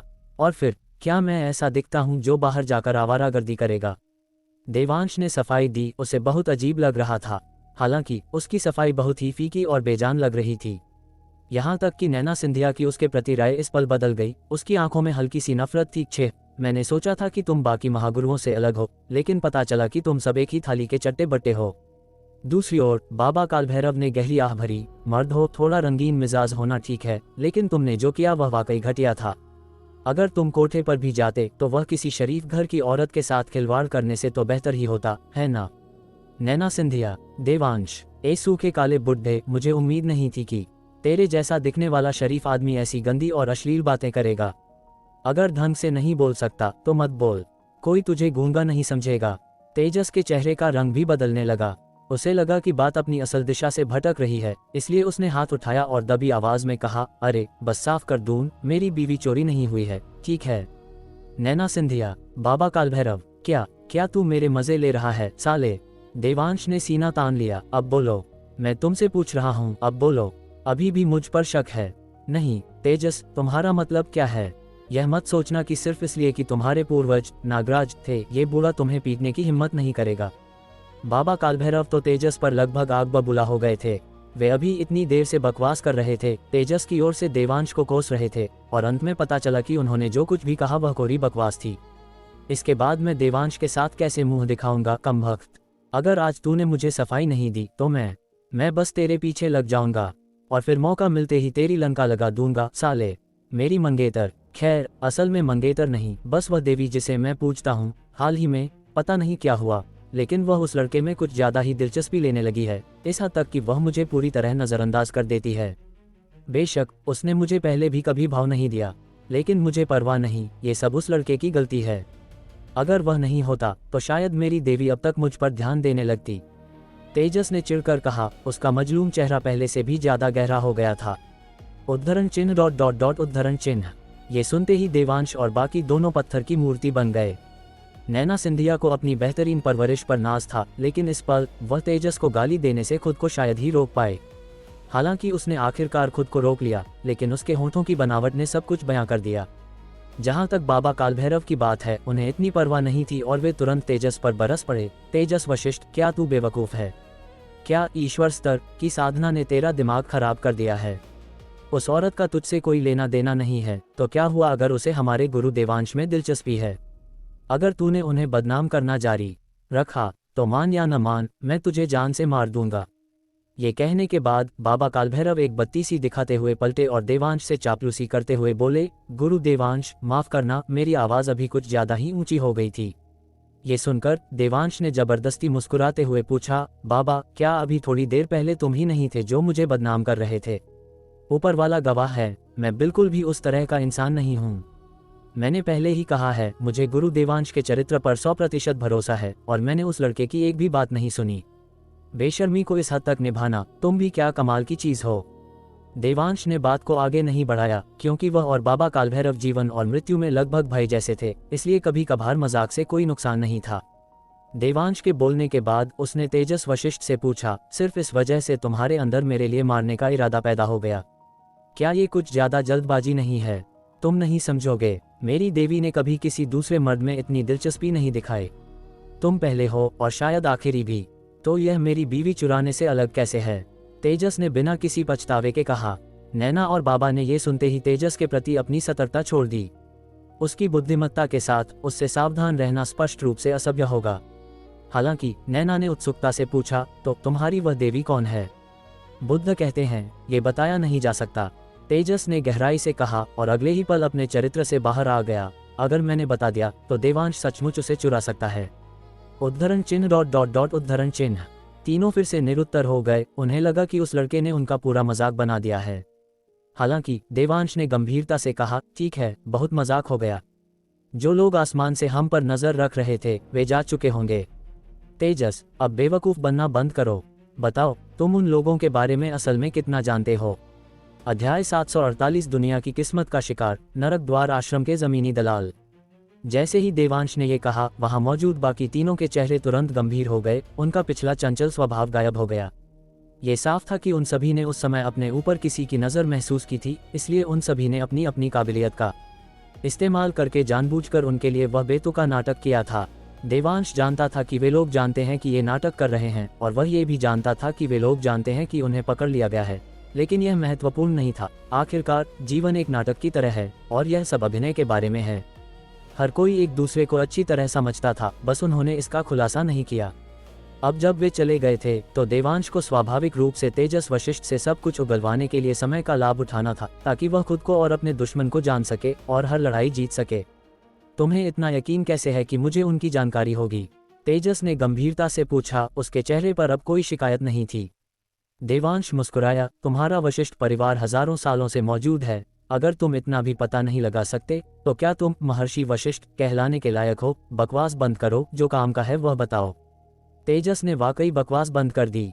इसके बजाय उसने उनके चारों ओर एक घेरा बना दिया, अपनी आकृतियों को उसके भीतर छिपा लिया और फिर बोला, क्या तुमने कभी भाग्य मछुआरों के बारे में सुना है? मछुआरे? मैं उससे वाकिफ हूँ। जब मैं चेन्नई में था तो ये बूढ़ा आदमी हर दिन भूसे का लबादा ओढ़कर मछली पकड़ने जाता था, बाबा कालभैरव ने जवाब में सिर हिलाया। ये सुनकर तेजस का मुंह टेढ़ा हो गया। बाबा, क्या हम एक ही चीज के बारे में बात कर रहे हैं? हे, मैं तो बस मजाक कर रहा था, तुम जारी रखो, बाबा कालभैरव खीसे निपोड़ते हुए बोले। जब तुम अष्ट दिशा चक्र में थे तो तुमने खुद महसूस किया था कि भाग्य का संबंध साधना से है।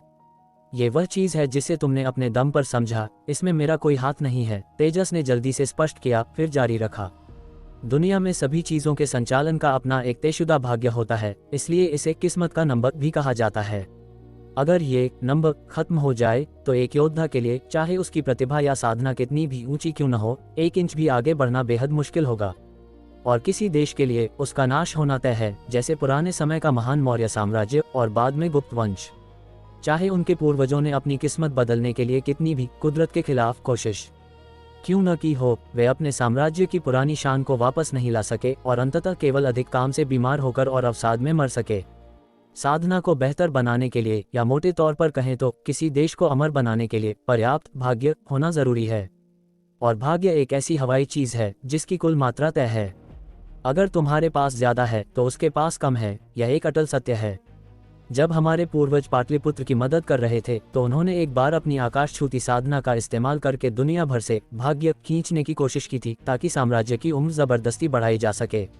एक बार जब भाग्य पर्याप्त हो जाता तो उम्र बढ़ाना तो दूर, पाटलिपुत्र को वापस पा लेना भी असंभव नहीं होता। ये सुनकर तीनों ने बार बार सिर हिलाया। शायद दुनिया केवल ये जानती थी कि महर्षि वशिष्ठ खगोल विज्ञान और भूगोल को समझते थे, 500 साल पहले और 500 साल आगे का जानते थे, लेकिन उन्होंने कभी यह नहीं सोचा कि ऐसा व्यक्ति जिसने धरती और आसमान की रचना को अपनी मुट्ठी में कर लिया हो, वह एक नश्वर इंसान कैसे हो सकता है। योद्धाओं की दुनिया में महर्षि वशिष्ठ को एक ईश्वर स्तर के विशेषज्ञ के रूप में मान्यता प्राप्त थी, जिसे उस समय के लोग धरती का देवता कहते थे। नैना सिंधिया इस पल बोली, कायदे से महर्षि वशिष्ठ की धरती के देवता वाली ईश्वर स्तर की साधना के साथ भले ही वे साम्राज्य के लिए दुनिया का सारा भाग्य इकट्ठा कर लेते, यह उनके लिए बाएं हाथ का खेल होता। आखिर में ऐसा क्यों हुआ? भाग्य मछुआरे, तेजस ने इन शब्दों को एक बार फिर दोहराया। देवांश ने हल्का सा माथा सिकोड़ा और पूछा, तुम्हारा मतलब है उस समय ऐसे मछुआरे थे जिन्होंने महर्षि वशिष्ठ को दुनिया का भाग्य खींचने से रोका? तेजस ने सिर हिलाया। हालांकि चीजें इतनी सरल नहीं हैं और इसमें कई जटिल मामले शामिल हैं, लेकिन अभी के लिए तुम इसे उस तरह समझ सकते हो। ये मछुआरे आखिर हैं कौन? वे महर्षि वशिष्ठ से चीजें कैसे छीन सकते थे? बाबा कालभैरव ने बड़े सदमे में पूछा। वे कोई एक व्यक्ति नहीं है और उन्हें इंसान भी नहीं कहा जा सकता, तेजस ने गंभीरता से समझाया। वे असल में क्या हैं, हमारे वशिष्ठ परिवार को आज तक पता नहीं चल पाया है। हम केवल एक ही बात जानते हैं। क्या? नैना और बाबा दोनों ने बेताबी से पूछा। तेजस ने दृढ़ विश्वास के साथ कहा, हमारे पूर्वज के समय से ही वे दुनिया की किस्मत का शिकार कर रहे हैं। कोई भी व्यक्ति जिसके पास असाधारण प्रतिभा होगी, उसकी किस्मत को वे मछली की तरह फंसाकर खींच लेंगे और अंत में वे या तो मर जाते हैं या साधारण इंसान बन जाते हैं। वे इस किस्मत का क्या करते हैं? देवांश ने पूछा। साफ नहीं है, शायद अपनी खुद की साधना को बेहतर बनाने के लिए, या शायद ये सुनिश्चित करने के लिए कि वे हमेशा बादलों में ऊंचे बने रहें। यह असल में क्या है, ये हम तभी जान पाएंगे जब हम ऊपर जाकर देखेंगे, तेजस ने जवाब दिया। तो जिन लोगों का सामना तुमने और देवांश ने किया वे भी ये मछुआरे हैं? नैना सिंधिया ने गहरी चिंता के साथ पूछा। तेजस ने सिर हिलाया। चूंकि सामने वाला हमें आगे साधना करने की अनुमति नहीं देता है और यहाँ तक कि हमें ईश्वर स्तर के तरीकों का उपयोग करने से भी रोकता है। हालांकि कोई सीधा सबूत नहीं है, मेरा अनुमान है कि वे पूरी संभावना है कि मछुआरे ही हैं। ये सुनकर देवांश खुद को एक ठंडी हुंकार भरने से नहीं रोक सका। फिर तिरस्कारपूर्वक बोला, क्या होगा अगर मैं साधना जारी रखने की जिद करूं? तेजस, तो उस समय ये 5 आसमानी बिजलियां नहीं होंगी, ये 50 हो सकती हैं, या 500 या 5000, जब तक कि तुम पूरी तरह से राख में न मिल जाओ। हाँ, बस उनके दम पर। देवांश ने फिर से तिरस्कारपूर्वक हुंकार भरी। इस नश्वर लोक के अपने नियम हैं, दखल देने की उनकी बारी कब आए। कहना आसान है, लेकिन उनकी ताकत हमसे कहीं ऊपर है और अब वे हमें साधना जारी रखने की अनुमति नहीं देते। सहने के अलावा हम और कर भी क्या सकते हैं? तेजस ने दुख और गुस्से के भाव के साथ कहा। ठीक इसीलिए क्योंकि उसे इतने लंबे समय तक दबाया गया था, तेजस ने कहा कि वह ऊपर जाकर देखना चाहता है कि उस दरवाजे के पीछे क्या है और पूछना चाहता है कि उन्हें उनकी दुनिया पर हुक्म चलाने का अधिकार क्यों है। हम क्या कर सकते हैं? देवांश हंसा, फिर बोला, हम उन्हें हरा सकते हैं और उन्हें बता सकते हैं कि इस नश्वर लोक में असल में सिक्का किसका चलता है। जैसे ही ये शब्द निकले, बाकी तीनों को तुरंत लगा जैसे उनका खून खौल रहा हो। तुम सच में ऐसा सोचते हो? तुम सच में इस नश्वर लोक के लिए अपना फर्ज निभाना चाहते हो? तेजस ने सुखद आश्चर्य के साथ देवांश से पूछा। देवांश ने सिर हिलाया। मेरी इतनी तारीफ मत करो, मैं उतना महान नहीं हूँ जितना तुम कह रहे हो। मैं बस अपनी बेटी को बचाना चाहता हूँ। इसलिए चाहे सामने वाला मछुआरा हो या कुछ और, जो कोई भी मुझे साधना जारी रखने से रोकने की हिम्मत करेगा, उसका केवल एक ही अंजाम होगा, मौत। विस्मयादिबोधक चिन्ह, विस्मयादिबोधक चिन्ह, विस्मयादिबोधक चिन्ह, उद्धरण चिन्ह। ये सुनकर तीनों अपनी जगह पर सन्न रह गए, क्योंकि उस पल उन्होंने देवांश से एक ऐसी अटूट आभा निकलती देखी जिसे रोका नहीं जा सकता था, हजारों सेनाओं से भी बढ़कर। मैं एक बार फिर पक्का करना चाहता हूँ, क्या तुमने सच में सोच लिया है? क्या तुम्हें यकीन है कि तुम उनके खिलाफ जाना चाहते हो? तेजस ने फिर पूछा। देवांश ने पलटवार किया। क्या ऐसे मामले में हिचकिचाने की कोई बात है? मैं बस तुम्हें याद दिलाना चाहता हूँ कि मछुआरों से निपटना इतना आसान नहीं है। उनका सीधे सामना करना तो दूर, यहाँ तक कि जमीन पर उनके दलालों को भी तुम शायद संभाल ना पाओ। जमीनी दलाल? देवांश ने माथा सिकोड़ा। उसे नहीं पता था कि मछुआरों के वास्तव में जमीन पर भी एजेंट हैं, इसलिए उसने जल्दी से पूछा, कौन? तेजस ने देवांश की ओर देखा और एक एक शब्द पर जोर देते हुए कहा, नरकद्वार आश्रम। अध्याय 749। अपनी मौजूदा साधना के साथ क्या तुम कर्म बंधन तोड़ सकते हो? नरकद्वार आश्रम, यह मामला भी नरकद्वार आश्रम से जुड़ा है। देवांश का माथा ठनका। उसने वास्तव में उम्मीद नहीं की थी कि एक ऐसा आश्रम जो दूसरों की खुशियां बर्बाद करने और उनकी किस्मत चूसने के लिए समर्पित है, वह असल में मछुआरों का जमीनी दलाल होगा। लेकिन इसके बारे में सोचे तो ये समझ में आता है। वे सभी भाग्य से संबंधित सौदों में शामिल हैं, इसलिए उनका मिलीभगत होना पूरी तरह से सामान्य है। इसके अलावा वैदेही ने एक बार कहा था कि नरकद्वार आश्रम का कर्म बंधन शायद उन्हें किसी और ने दिया था। उस समय देवांश ने इसे गंभीरता से नहीं लिया, लेकिन अब यह शायद उन मछुआरों का ही काम है। इतना ही नहीं, देवांश को यहाँ तक लगा कि नरकद्वार आश्रम का अचानक पतन शायद उन मछुआरों द्वारा ही भड़काया गया हो सकता है, जिससे एक ऐसा आश्रम जो मूल रूप से आम लोगों को बचाने का इरादा रखता था, एक बुरा गुट बन गया। ये सोचते हुए देवांश ने सिर हिलाया और एक फीकी मुस्कान के साथ कहा, अगर ऐसी बात है तो मुझे और भी दिलचस्पी है। देवांश के हाव भाव देखकर तेजस अचानक असमंजस में पड़ गया, इसलिए उसने माथा सिकोड़कर पूछा, क्या तुम नरकद्वार आश्रम को जानते हो? दिवाली के दौरान उन्होंने मेरे गृहनगर में एक ज़ोंबी भेजा था। जब गांव वाले सो रहे थे तो पूरे वशिष्ठ गांव को जिंदा दफनाने की योजना बना रहे थे, देवांश ने संक्षेप में कहा। तीनों सन्न रह गए, खासकर बाबा कालभैरव, जिन्होंने उम्मीद नहीं की थी कि उनकी अनुपस्थिति में देवांश को ऐसी चीज का सामना करना पड़ेगा। तेजस ने फिर पूछा, तुम्हें कैसे यकीन है कि इसे नरकद्वार आश्रम ने भेजा था? तुम्हें इसकी चिंता करने की जरूरत नहीं है, खबर का स्रोत बिल्कुल पक्का है। देवांश का कर्नल रोशनी पाटिल का खुलासा करने का कोई इरादा नहीं था। हालांकि तेजस नागराज वशिष्ठ का वंशज है, लेकिन इसकी गारंटी कौन दे सकता है कि वह इस मामले को लीक नहीं करेगा? इसके अलावा दीवारों के भी कान होते हैं और तेजस का छिपा हुआ जादुई घेरा उन लोगों से बचाव करने में सक्षम नहीं हो सकता जिनके इरादे बुरे हों। अगर रोशनी को इस वजह से फंसाया गया तो क्या वह उसे नुकसान नहीं पहुंचाएगा? तेजस ने गहराई में नहीं खोदा बल्कि खुद से सिर हिलाया और कहा, वास्तव में तुम्हारी कम उम्र में तुम्हारे पास ऐसी साधना है। उन्हें लगता होगा कि तुम्हारी किस्मत आसमान छू रही है, और अगर वे तुम्हारे साथ कुछ न करते तो यह असामान्य होता। खुद से बड़बड़ाने के बाद तेजस ने देवांश से कहा, चूंकि तुमने नरक द्वार आश्रम के तरीके देख लिए हैं तो तुम्हें पता होना चाहिए कि उनसे निपटना आसान नहीं है। वह बस एक ज़ोंबी था, वह ज्यादा मुसीबत नहीं खड़ी कर सकता था, देवांश ने हल्के में कहा। और उसके बाद जब मैं दिव्य मेघा आश्रम से निपटने के लिए दक्षिण क्षेत्र में गया तो मेरा सामना नरक द्वार आश्रम के एक सदस्य की दिव्य आत्मा से हुआ। मुझे लगा कि वे कुछ खास नहीं हैं। देवांश ने बहुत चतुराई से विषय बदल दिया, इस मामले में रोशनी की भूमिका को कम करने की कोशिश की। क्या तुम्हारा सामना नरक द्वार आश्रम के किसी व्यक्ति से हुआ? तेजस ने हैरान होकर पूछा। देवांश ने उसे सुधारा, असली शरीर नहीं, बस एक दिव्य आत्मा। तो फिर क्या तुमने लड़ाई की? तेजस ने बेताबी से पूछा। देवांश ने सिर हिलाया, क्या ये जाहिर नहीं है? मैं दिव्य मेघा आश्रम को नष्ट करना चाहता था और वह दिव्य मेघा आश्रम की रक्षा करना चाहता था। लड़ने के अलावा कोई दूसरा रास्ता नहीं था। दिव्य मेघा आश्रम की रक्षा? क्या दिव्य मेघा आश्रम उनकी संपत्ति है? तेजस का माथा सिकुड़ गया। ये हमारी पिछली खुफिया जानकारी से मेल नहीं खाता। यह नरक द्वार आश्रम नहीं होना चाहिए जो दिव्य मेघा आश्रम का समर्थन कर रहा हो, बल्कि वह व्यक्ति जिसका नाम जयंत जोगलेकर है। वह शेर की खाल में लोमड़ी की तरह काम कर रहा था, बुराई करने और एक्स्ट्रा पैसे कमाने के लिए दिव्य मेघा आश्रम का उपयोग कर रहा था। देवांश ने अपनी राय दी। हालांकि दिव्य मेघा आश्रम के ये लोग नरक द्वार आश्रम के लिए जल्लाद के रूप में काम कर सकते थे, दूसरों को जबरन अलग करना और उनके मूल सुखी जीवन को नष्ट करना, जिससे नरक द्वार आश्रम के सदस्यों के लिए साधना का भोजन उपलब्ध हो सके। लेकिन जब उसने जयंत की दिव्य आत्मा को इतना प्रताड़ित किया तो नरक द्वार आश्रम का कोई और सदस्य उसे बचाने नहीं आया, जो ये बताता है कि जयंत के काम नरक द्वार आश्रम के भीतर पूरी तरह से जायज नहीं थे। तेजस देवांश के स्पष्टीकरण से पूरी तरह सहमत था, फिर सीधे पूछा, नतीजा क्या रहा? क्या तुम हारे या तुम हारे? ... देवांश ने तेजस की ओर देखा और चिढ़कर कहा, अगर तुम्हें बोलना नहीं आता तो मत बोलो।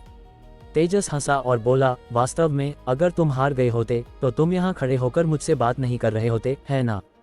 तो तुमने उस जयंत जोगलेकर के साथ कैसे निपटा? मैंने उसे उसी शरीर में फंसाने के लिए उनकी रूह जकड़ने वाली रस्सी का इस्तेमाल किया जिस पर उसने कब्जा किया था, फिर उसे इतनी बेरहमी से तड़पाया जब तक कि वह पूरी तरह मिट नहीं गया, देवांश ने शांति से कहा। ... तेजस अवाक रह गया। नरक द्वार आश्रम अथाह था और इतने सालों तक किसी ने भी उन पर बढ़त हासिल नहीं की थी। फिर भी देवांश ने कहा कि उसने विरोधी को मिटने तक प्रताड़ित किया। नरक द्वार आश्रम क्रूर फैसले लेता है और किसी को भी उन्हें जीवित छोड़ते हुए नहीं देखा गया है। उनके बारे में सभी विवरण केवल अटकलें हैं, बिना किसी सच्चे सबूत के। फिर भी तुम कहते हो कि तुमने नरक द्वार आश्रम के किसी व्यक्ति को प्रताड़ित किया। तेजस खुद को उस पर सवाल उठाने से नहीं रोक सका। हालांकि उसने बहुत चतुराई से पूछा, लेकिन ये सुनना मुश्किल नहीं था कि उसे देवांश पर विश्वास नहीं था और उसे लगा कि वह डींगे मार रहा है और झूठ बोल रहा है। बिल्कुल इसी वजह से मेरा मानना है कि दिव्य मेघा आश्रम को केवल निजी तौर पर जयंत द्वारा समर्थन दिया जा रहा था। नरक द्वार आश्रम को इसकी जानकारी नहीं थी। जहां तक तुम विश्वास करते हो या नहीं, ये तुम पर निर्भर है, मुझे परवाह नहीं है।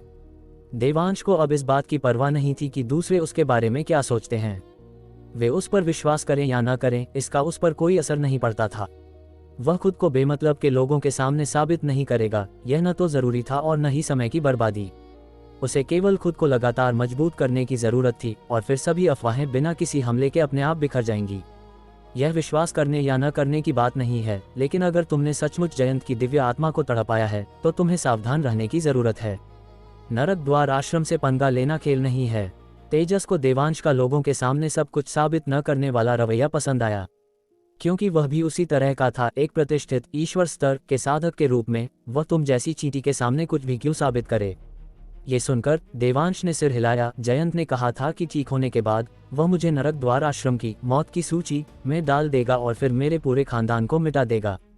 मौत की सूची? यह... तेजस का चेहरा तुरंत गंभीर हो गया। फिर उसने पूछा, अगर तुम्हें जरूरत हो तो तुम अपने परिवार को पहले वशिष्ठ गांव भेज सकते हो। फिलहाल कोई जल्दी नहीं है। विरोधी की दिव्य आत्मा शायद इतनी जल्दी ठीक नहीं होगी। इसके अलावा बाबा कालभैरव के होते हुए कुछ भी गलत नहीं होना चाहिए। देवांश ने सिर हिलाया, विनम्रता से तेजस की दयालु पेशकश को अस्वीकार कर दिया। ये सुनकर बाबा कालभैरव ने अनजाने में अपना सीना फुला लिया। उनके चेहरे पर गर्व था, जिससे नैना को काफी जलन हुई। ठीक है, अगर तुम्हें किसी भी चीज की जरूरत हो तो बेझिझक मुझसे किसी भी समय संपर्क करना, तेजस ने आसानी से कहा, मामले को जबरदस्ती नहीं खींचा। देवांश ने तुरंत सिर हिलाया, मेरे पास केवल एक सवाल है, नरक द्वार आश्रम का ठिकाना कहाँ है? ये सुनते ही तेजस ने तुरंत एक कड़वी मुस्कान दी। अगर मुझे पता होता तो क्या मुझे तुम्हारे पूछने की जरूरत पड़ती? हमारा वशिष्ठ परिवार बिना देर किए उन्हें मिटाने के लिए दौड़ पड़ता। इसके अलावा जैसा कि मैंने पहले कहा, जिसने भी उन्हें देखा है वह मर चुका है। तो अगर तुम अभी डींगे नहीं मार रहे थे तो तुम अकेले हो जिसने नरक द्वार आश्रम को देखा है और अभी भी जिंदा है। तो मैं एक अलग सवाल पूछता हूँ, अपनी मौजूदा साधना के साथ क्या तुम कर्म बंधन को खोल सकते हो? देवांश ने एक पल सोचा और एक महत्वपूर्ण सवाल पूछा। अगर वह इसे खोल सकता है तो वह अब तेजस को तंत्र घाटी के सिंधिया परिवार ले जा सकता है, अनन्या सिंधिया को ढूंढ सकता है, वैदेही के शरीर में मौजूद कर्म बंधन को खोल सकता है और फिर नरक द्वार आश्रम के ठिकाने के बारे में पूछ सकता है। जब तक उसे नरक द्वार आश्रम का ठिकाना मिल जाता, वह सुरागों का पीछा कर सकता था और उनके पीछे के आकाओं के रहस्यों को उजागर कर सकता था। वे भाग्य मछुआरे। अध्याय 750। क्योंकि यह नियम मैंने बनाया है। कर्म बंधन, तुम्हें इसके बारे में भी पता है। ऐसा लगता है कि तुम अभी झूठ नहीं बोल रहे थे, तुम वाकई नरक द्वार आश्रम के लोगों से मिले हो। तेजस ने काफी हैरानी से कहा। ये सुनकर देवांश जान गया कि तेजस को भी कर्म बंधन के अस्तित्व के बारे में पता है, इसलिए बहुत संभावना थी कि वह उस चीज को खोल सकता था। लेकिन देवांश के आश्चर्य के लिए तेजस ने सीधे सिर हिला दिया। क्या इसे खोला नहीं जा सकता? देवांश ने माथा सिकोड़कर पूछा। ऐसा नहीं है कि इसे खोला नहीं जा सकता, बस। तेजस हिचकिचाया, लेकिन एक पल के विचार के बाद अपने विचारों को व्यवस्थित किया और कहा, जब मैंने ईश्वर स्तर में प्रवेश किया तो कुछ विशेष कारणों से अपने पूर्वजों के अष्ट दिशा चक्र की सुरक्षा के तहत मैंने तुरंत कर्म बंधन को तोड़ने की कोशिश की। हालांकि तेजस ने यह नहीं कहा, लेकिन देवांश बता सकता था कि वशिष्ठ परिवार के पास भी शायद किसी तरह का कर्म बंधन था, इसीलिए तेजस इसे तुरंत तोड़ने की कोशिश करेगा। नतीजा क्या रहा? क्या तुम इसे खोलने में नाकाम रहे या तुम इसे खोलने में नाकाम रहे? बाबा कालभैरव ने तेजस के पहले वाले लहजे की नकल करते हुए पूछा। तेजस ने तुरंत बाबा कालभैरव को घूर कर देखा, लेकिन उसने देवांश के लहजे में बाबा को जवाब देने की हिम्मत नहीं की। बिल्कुल नहीं, वे 3 थे और उसकी तरफ केवल एक, उसके पास संख्या का लाभ नहीं था। इसके अलावा हालांकि वह लड़का देवांश ईश्वर स्तर में नहीं था, लेकिन उसके तरीके अजीबोगरीब और अप्रत्याशित थे। अगर बाबा ने सचमुच लड़ाई शुरू कर दी तो वह लड़का निश्चित रूप से उस पर हमला करने के लिए बिना किसी हिचकिचाहट के बाबा का साथ देगा। इसलिए छोटी असहिष्णुता एक महान योजना को बर्बाद कर सकती है कि पुश्तैनी शिक्षा का पालन करते हुए उसने बर्दाश्त किया। ऐसा नहीं है कि इसे खोला नहीं जा सकता था, बस इसे इस तरह समझो, 10 कोशिशों में से मैं शायद 2 या 3 बार सफल होने के लिए भाग्यशाली हो सकता हूँ। तेजस ने सच कहा, बिना बड़ा चढ़ाकर। तो अब मेरे पास एक विचार है। तेजस के जवाब से देवांश निराश महसूस नहीं कर रहा था, इसके विपरीत उसे लगा कि उम्मीद बिल्कुल उसकी आंखों के सामने है। पहले उसका अनुमान कि वैदेही के भीतर कर्म बंधन को खोलने के लिए किस साधना स्तर की आवश्यकता थी, केवल एक मोटा अनुमान था। इसलिए सुरक्षित रहने के लिए उसने सोचा कि उसे तंत्र घाटी के सिंधिया परिवार जाने से पहले कम से कम महादक्ष स्तर तक पहुंचने की जरूरत है। लेकिन अब तेजस के संदर्भ के साथ वह बहुत स्पष्ट था। उसे महादक्ष स्तर तक पहुंचने की जरूरत नहीं थी, उसे केवल एक और कदम उठाने की जरूरत थी। दक्ष स्तर के अंत तक, यानी दक्ष स्तर के 12वें चरण तक साधना करनी थी और वह वैदेही के भीतर कर्म बंधन को बिना किसी निशान के खोलने में सक्षम होगा। रूह पकड़ने वाला महाचक्र का उपयोग अभी नहीं किया जा सकता था, वरना उन मछुआरों द्वारा हमला किए जाने की वास्तविक संभावना थी। तेजस द्वारा उनके विवरण को देखते हुए अपनी मौजूदा ताकत के साथ वह भी सीधे उनका सामना नहीं कर सकता था। इसलिए अपनी साधना को बेहतर बनाने के लिए वह केवल अन्य तरीके ढूंढ सकता था। उम्मीद है भूमिगत नीलामी में महादक्ष स्तर की गोली बनाने के लिए सामग्री होगी। यदि नहीं तो कोई भी अन्य औषधीय गोली जो उसे दक्ष स्तर के 12वें चरण तक आगे बढ़ने में मदद कर सके, वह भी काम करेगी। तुम ये क्यों पूछ रहे हो? तेजस ने उत्सुकता से पूछा। भले ही मैं इसे खोल सकूं, तुम किसी ऐसे व्यक्ति को नहीं ढूंढ पाओगे जो नरक द्वार आश्रम के रहस्यों को जानता हो, है ना? आखिरकार वे सभी नरक द्वार आश्रम द्वारा मारे जा चुके हैं। देवांश ने मुस्कुराते हुए पूछा। किसने कहा कि मुर्दे बोल नहीं सकते? नहीं, क्या जयंत की दिव्य आत्मा तुम्हारे द्वारा बिखरने तक तड़पाई नहीं गई थी? अब तुम उससे जानकारी कैसे प्राप्त करने जा रहे हो? तेजस थोड़ा उलझन में था। जहां तक दूसरों की बात है जो नरक द्वार आश्रम के रहस्यों को जानते थे, उनकी आत्माएं बहुत पहले ही नरक द्वार आश्रम द्वारा चकनाचूर कर दी गई थी, तो वह कहां सवाल पूछ सकता था। देवांश मुस्कुराया और बोला, तुम्हें इसकी चिंता करने की जरूरत नहीं है, मेरे पास अपने इंतजाम हैं। ठीक है, भले ही तुम इस व्यक्ति या इस आत्मा को ढूंढ सको, तुम अभी ईश्वर स्तर में भी नहीं हो और मैं अपनी ईश्वर स्तर की ताकत का उपयोग नहीं कर सकता, तो तुम उस व्यक्ति या उस आत्मा पर कर्म बंधन को कैसे खोलने की योजना बना रहे हो? तेजस ने फिर पूछा। हालांकि मैं इसे अभी नहीं खोल सकता, शायद कुछ दिनों में कर सकूं। देवांश ने आशावादी होकर जवाब दिया। वह कहावत कैसे है, जब कुछ होता है तो घबराओ मत, पहले एक फोटो लो और उसे अपने स्टेटस पर लगाओ। हालांकि देवांश तस्वीरें नहीं लेता और उन्हें अपने स्टेटस पर पोस्ट नहीं करता, लेकिन इससे पता चलता था कि वह बिल्कुल भी घबराया हुआ नहीं था। फिर से डींगे, तुमने नरक द्वार आश्रम को उकसाया है और अब तुम्हारे ऊपर मछुआरे नजर रखे हुए हैं।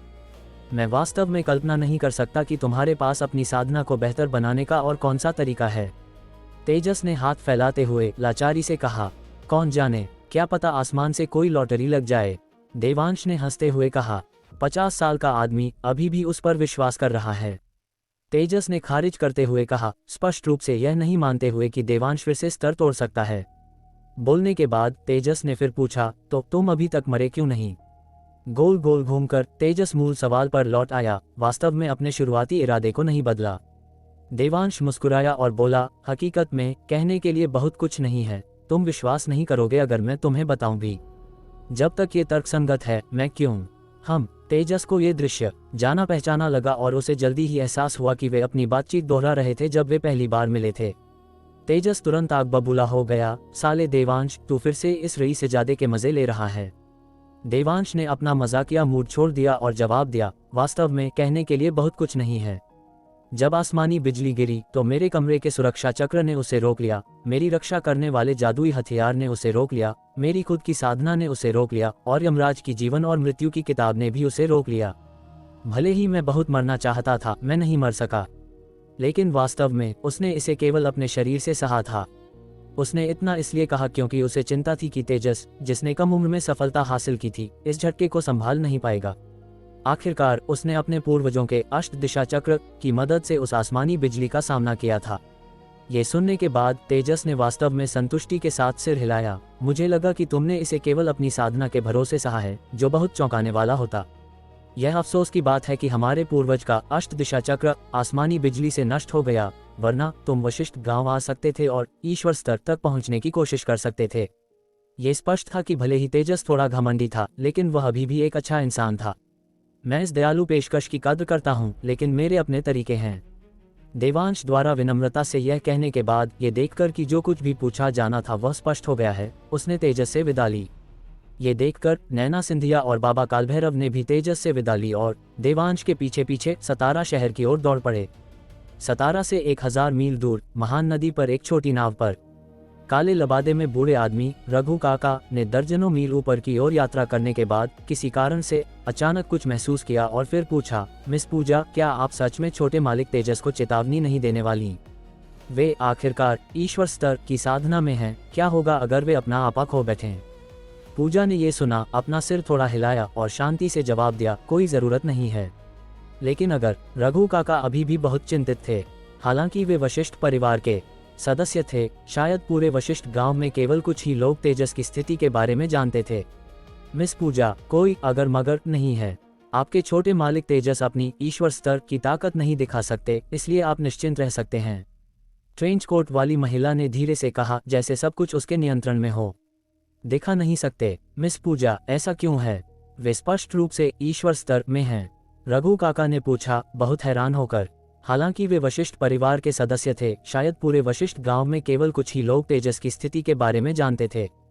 क्योंकि पूजा ने अपना कोमल हाथ बढ़ाया और ऊपर अंधेरे रात के आसमान की ओर इशारा किया। ऊपर कुछ लोग हैं जो इस दुनिया के लोगों को ईश्वर स्तर में प्रवेश करने की अनुमति नहीं देते हैं, नहीं वे इस दुनिया के लोगों को ईश्वर स्तर की साधना दिखाने की अनुमति देते हैं, वरना उन्हें बेरहमी से मार दिया जाएगा।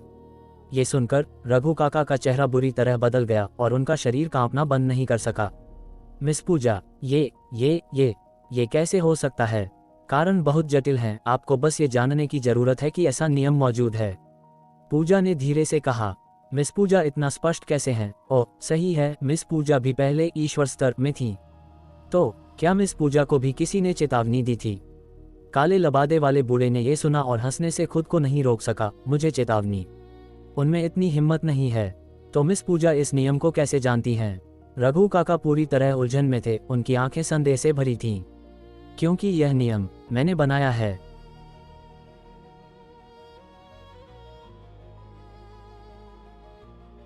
इस हिस्से में मुझे सबसे ज़्यादा जो चुभा वो ताकत नहीं थी, बल्कि नियम थे। कौन तय करता है कि इंसान कहाँ तक जा सकता है। तेजस का गुस्सा, उसका सवाल।